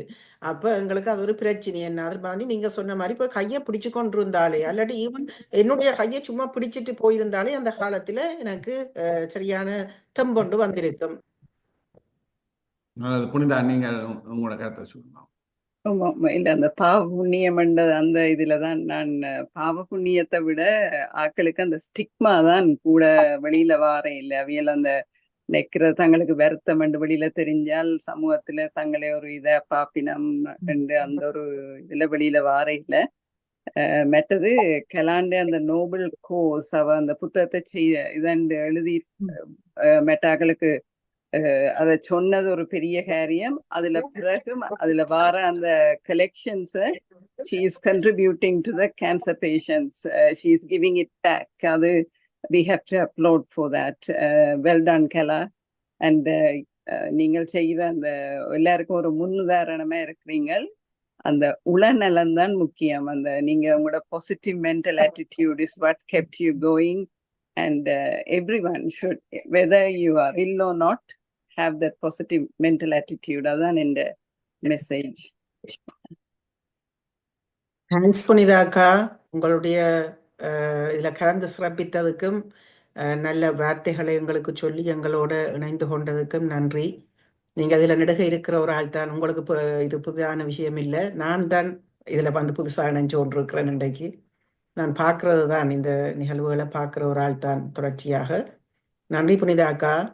மற்றது கனவேர் கேட்டவே நீங்களே ஆங்கிலத்தில் எழுதி அதை இங்கே இருக்கிற ஹாஸ்பிட்டலுக்கே கொடுக்குறீங்கள், அங்கே ஊர்லையும் கொடுக்கலாம் தானே என்று சொல்லி. ஊரில் நாங்களும் வேறு வேறு இப்போ எல்லாருக்கும் சொல்கிறது இல்லை, ஏதோ எங்களால் முடிஞ்சதை செய்து கொண்டு தான் இருக்கிறேன். ஆனால் இந்த நூலை நான் தமிழாக்கம் செய்து கொண்டிருக்கிறேன். அது அந்த முன்னுரையை மாத்திரம் தமிழாக்கம் செய்து தமிழில் வாசிப்போம் என்று சொல்லி ஒரு குரூப் ஒன்று இருக்குது. அவள் இப்போ தான் ஸ்டார்ட் பண்ணியிருக்கிறேன் தமிழ் கொஞ்சாக்கள். அதில் போய் சொன்னேன், நான் அதில் கொடுத்தேன் நான் அவைகளுக்கு அந்த முன்னுரையை. ஏனென்றால் முழுக்க இந்த நூல் கூட நான் போன பயணத்தின் ஒரு துளிதான் இந்த இந்த முழுக்க நான் எழுத முடியாதான் எழுதி எல்லாரையும் பயமுறுத்த விரும்ப இல்லை. அப்போ நல்ல விஷயங்களை பாசிட்டிவான விஷயங்களை எழுதி கொண்டு போயிருக்கிறேன். ஆனால் அது தமிழில் எழுதி அந்த முன்னரை கொடுத்ததை வச்சு அவையில் ஒரு 20 பேர் நிறைய விதமான கேள்விகளை எனக்கு கேட்டினோம். என்னுடைய நோக்கம் என்னென்னு சொல்லி சொன்னால், அட்லீஸ்ட் ஒரு ஆளை நீங்கள் ஒரு ஆளுக்கு தம்பு கொடுத்தாலே அது ஒரு பெரிய விஷயம். நான் வந்து ஒரு இடத்துக்கு போகும்போது அப்போ நான் ஸ்கார்ஃப் கட்டி இருக்கிறேன். நான் என்ற முடி அப்போதான் வளர்ந்து கொண்டு இருந்தது. ஸ்கார்ஃப் கட்டி இருக்கிறேன்னா இப்போ அவள் பார்த்துட்டு ஒரு ஆள் கேட்டவது, என்ன நீங்கள் இருந்தால் போல ஒரு ஸ்டைலாக ஸ்கார்ஃபோட வந்திருக்கிறீங்க, வடிவாக இருக்குது, ஆனால் என்னது 3-2 நல்லா இருக்காக்கான்னு சொல்ல நான் கொஞ்ச நேரம் நின்றுட்டு, அது ஒரு சாப்பாட்டு கடை, நான் நடுக வெளி சாப்பாடு எடுத்து சாப்பிட்றே இல்லை. ஆனால் அந்த நேரத்தில் என்னால் எல்லாம் ஒன்றும் செய்ய முடியாத ஒரு நேரத்தில் இடியப்பம் மட்டும் வாங்கி கொண்டு வந்து நான் எனக்கு விருப்பமானதை போட்டு செய்து சாப்பிட்றது. இப்போ இந்த இடியப்பம் வாங்க போன கதையில தான் இந்த கதை. அப்ப நான் அதுல இருந்த 4 லேடிஸையும் எல்லா கஸ்டமர்ஸும் போனா அப்புறம் இங்க வாங்கோ எல்லாரும் மட்டும் கூப்பிட்டு 4 பேரையும் நான் சொன்னேன், நீங்க வாங்கோ, எனக்கு கேன்சர் வந்தது. இப்ப நான் எனக்கு முடி கொட்டுப்பட்டுட்டு அப்ப நான் இப்ப ஸ்கார்ஃப் கட்டி இருக்கிறேன். இல்லை இருக்கா நல்லா இருக்குது, ஆனா உங்களுக்கு நீங்கள் பெரிய அதிர்ச்சியா இருக்குது கேட்கண்டு. நான் சொன்னேன், இல்லை நீங்க கட்டாயம் ஸ்கிரீனிங்குக்கு போகணும், இப்படி மெமகிராம் ஒன்று இருக்குது உங்களுக்கு வார இல்லையா போறான்னு. இப்ப அவைகளுக்கு வந்து ஆங்கிலம் வாசிக்கிற ஒரு சின்ன ஒரு சிக்கலம் இருக்குன்னு நினைக்கிறேன். அப்ப ஏதோ வந்ததுதான் இருக்கா, நாங்கள் போக இல்லையாண்டு. நான் சொன்னேன், நீங்க கட்டாயம் போக வேணும். இப்ப எனக்கெல்லாம் வந்து பாருங்க ஒரு ஒரு சிம்டமும் தெரியல, எனக்கு எந்த விதமான சிம்டமும் இல்லாமத்தான் அது வந்தது. ஆனபடியினால் நீங்க கட்டாயம் போகணும். பிறகு நான் ஒரு 6 மாதத்துக்கு பிறகு அவையில திரும்ப பார்த்த போது அவ என்ன கூப்பிட்டு சொன்னாக்கா, இங்க வாங்க ஒரு கதை சொல்லணும் மட்டும் என்னன்னு கேட்டேன். நீங்க அன்றைக்கு வந்து சொல்லி போட்டு போன அந்த விஷயத்தை நாங்க 4 பேரும் வேற வேற ஆக்களுக்கு சொல்லி வேற ஆக்களும் கன பேர் ஸ்கிரீனிங்குக்கு போயிருக்கணும். அப்ப அது வந்து சும்மா ஒரு வார்த்தை தான், ஒரு 2 நிமிஷம் கதை தான். ஆனால் அது அப்படி போனால் ஒரு ஆளுடைய வாழ்க்கையே அது மாற்றினா கூட அது ஒரு பெரிய விஷயம் என்றுதான் நான் கருதுறேன். நான் அப்படினால நீங்களும் எல்லாரும் அப்படியான ஒரு சூழ்நிலை வரும்போது நீங்கள் உங்களுடைய தன்னம்பிக்கையை மற்றவர்களுக்கும் கொடுப்பீர்கள் என்று நம்புறேன். நல்லது. நாங்கள் டாக்டர் சொல்லும் பொழுது சில வேலை நினைக்கனா வேலைக்கு ஏதோ காசு வருது அதுக்கு தான் சொல்லி நான் போனேன். நீங்கள் ஒரு நோயாளி வந்து சொன்னீங்கள அன்பேஸ்டா இருக்கும், அப்படியா அதுக்காகத்தான் உங்களை நாங்கள் இப்ப கனதண்டமாக இதன்று கொண்டு வந்திருக்கிறோம். மிகவும் நன்றி. இன்றைய நிகழ்ச்சியில் நான் மிகவும் சந்தோஷப்படுகிறேன். இப்படியான ஒரு ஆக்கள் வந்து எங்களோட கம்யூனிட்டியில் வந்து சொல்றதுக்கு.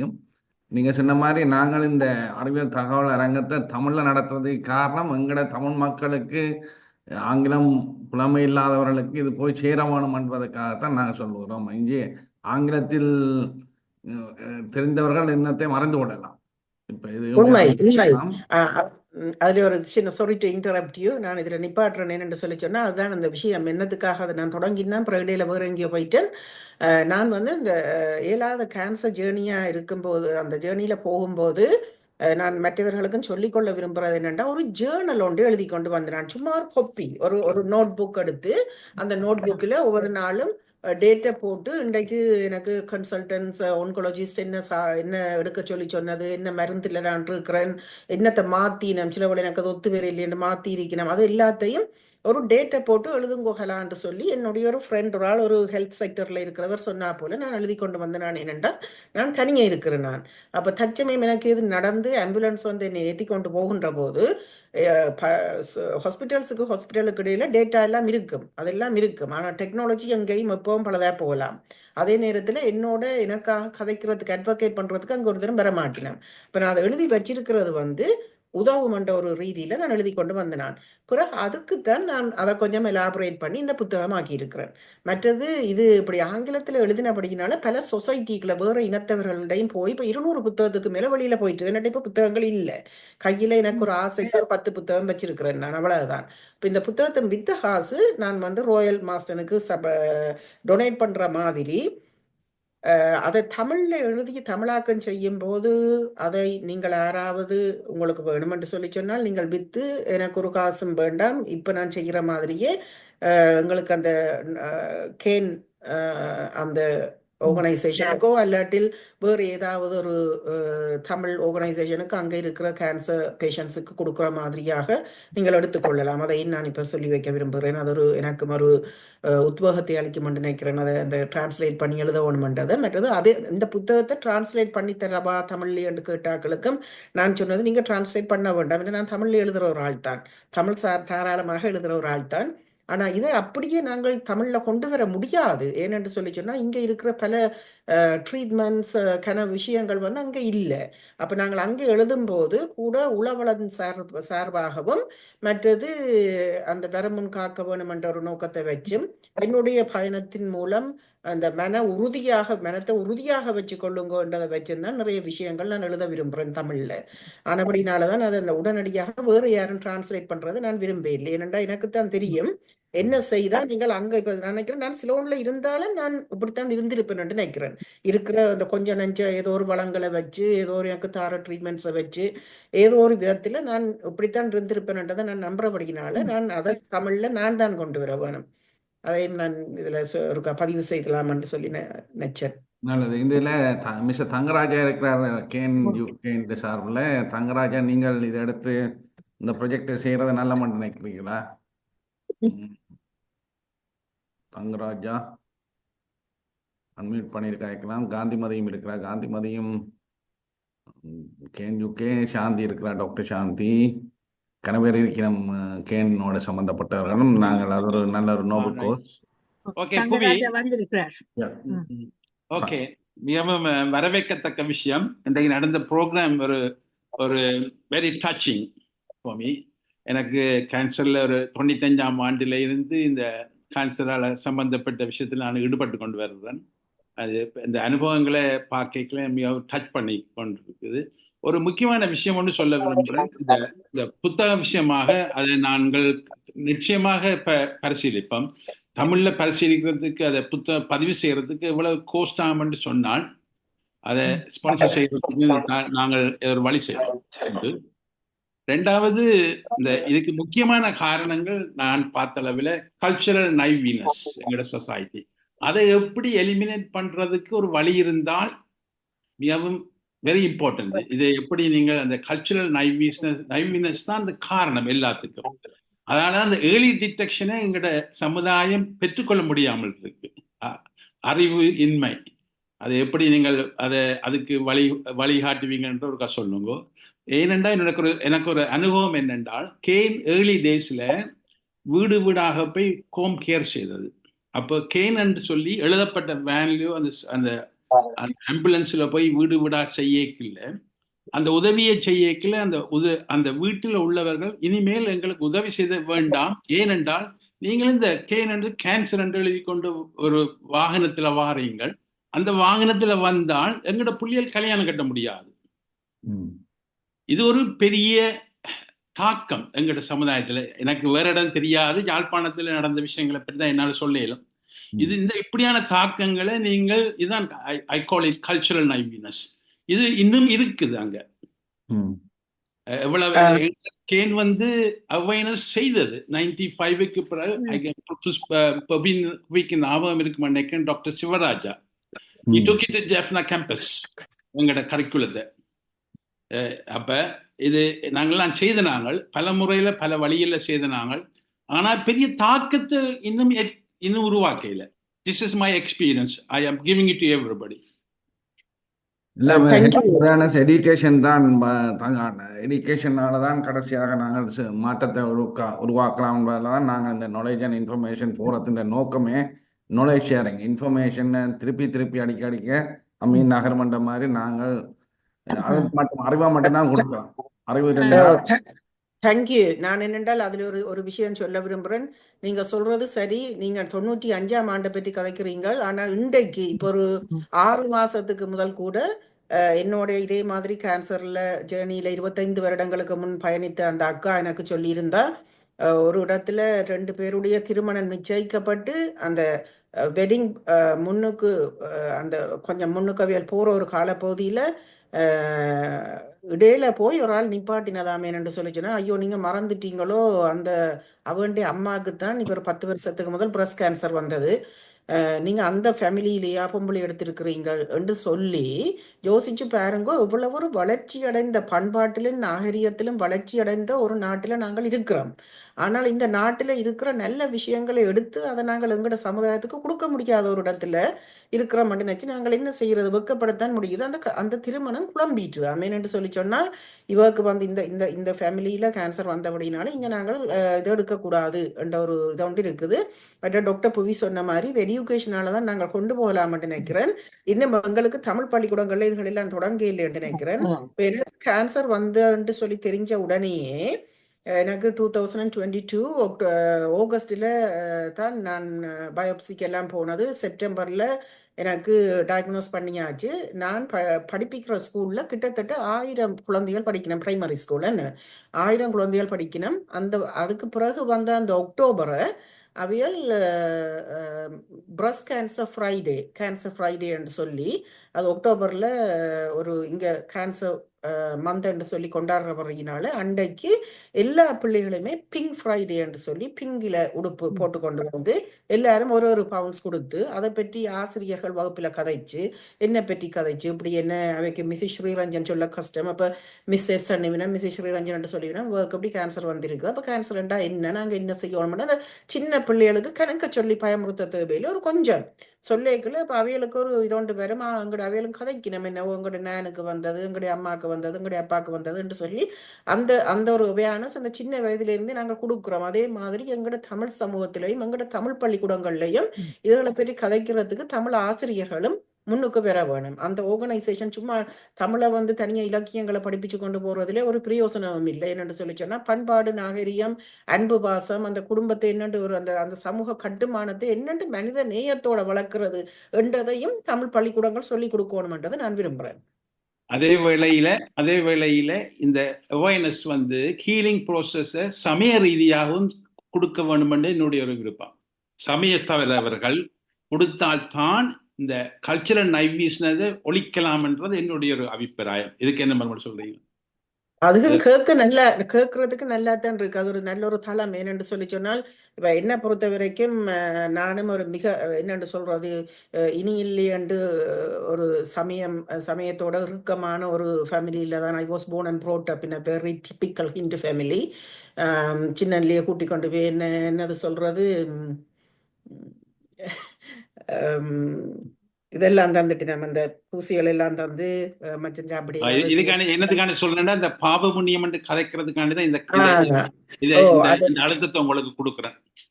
எனக்கு அது விளங்குது. ஆனால் ஒரு வகையில அது நல்ல ஒரு தளம். என்னென்று சொல்லிச்சுன்னா எங்கள இன்னும் ஒரு 60% ஆட்கள் கோயில்கள், சாமி, பூதம் அதுகள் எல்லாம் நிறைய நம்பிக்கை, அதுல பிழை இல்லை, நம்பிக்கை உள்ள ஆட்கள். அப்ப அந்த சமயம் சார்ந்த ஆன்மீகம் சார்ந்த தலைவர்களும் இவற்றை கொடுக்க வேணும் என்று நான் நம்புறேன். என்னென்று சொல்லி சொன்னால் நான் இந்த பிரபஞ்சத்தை நம்புறேன். நான் என்னுடைய இந்த சிகிச்சை காலப்பகுதியில் நான் ரேக்கி என்று சொல்லுகின்ற ஒரு கேள்விப்பட்டிருப்பீங்கள் என்று நினைக்கிறேன். அதுவும் ஒரு ஜப்பனீஸ் ஹீலிங் மெத்தட். ஆனால் அங்கே போகல அது எனக்கு தந்தவர் வந்து ஒரு புத்திஸ்ட் மொங்க். அப்போ அவர் அந்த கதைச்சதுகள் வந்து எனக்கு அவர் சமயம் சார்ந்த ஒன்றும் சொல்லாட்டிலும் கூட அவர் அந்த கதைச்ச விஷயங்கள் வந்து இந்த மனதில் ஆழ பதிஞ்சிட்டுது. அதுவும் நான் ஏன் இவ்வளவு பாசிட்டிவாக வந்து நான்ன்றதுக்கு ஒரு ரீசனாக இருந்தது. இப்போ நீங்கள் சொல்றது சரி, அதை வந்து ஆன்மீகம் சார்ந்து போகும்போது இந்த இது பாவ புண்ணியங்கள் சார்ந்த விஷயங்கள் இல்லை, இது வேற இப்படியான இதுகள் நல்ல விஷயங்களை சொல்லி இதாலையும் நடக்கக்கூடும் என்ற ஒரு சாத்தியக்கூறும் அதில் இருக்குது என்று சொல்லி அதை கொண்டு போகிறது நல்லதுன்னு நினைக்கிறேன். அப்போ இது வந்து நாங்கள் தனியாக பாடசாலைகளிலும் இப்படி இந்த டிஸ்கஷன்ஸ் மாத்திரம் இல்லாமல் சார்ந்த சமயங்கள், ஆன்மீகம் சார்ந்த தளங்கள்ல பயணம் செய்கிறவர்களும் இதை ஒருக்கா எடுத்து கதைக்கிறது நல்லதுன்றதான் நான் நினைக்கிறேன். நன்றி. அது ஆல்ரெடி வந்து சில கோயில்கள்ல நடைபெறுகிறது. இப்ப விம்பிள்டன் கோயில் எடுத்தீங்கன்னா சில கர்நாடிக் ஹெல்த் டோக்களை அவர் செய்கிறப்ப மற்ற கோயில்களை பற்றி தெரியாது. ஆல்ரெடி சில கோயில்களை செய்கிறார்கள். மற்றது நீங்க சொன்ன மாதிரி ஸ்கூல்ஸ்ல நாங்க இந்த ஊர்ல ஸ்கூல்ஸ்ல செக்ஸ் எஜுகேஷன் என்று வைக்கிறோம். ஆனா சிலோன்ல அதே தொடங்க வேணும் என்றுதான் எனக்கு ஒரு ஆசை. செக்ஸ் எஜுகேஷன் மாதிரி இதை பற்றியும் கதைக்க வேணும். அவை அந்த எஜுகேஷன்ல தொடங்கினால் சின்ன வயசுலயே அவைக்கு அது விளங்கினால் அந்த ஸ்டிக்மா மனவடுக்கு அது போய்விடும்.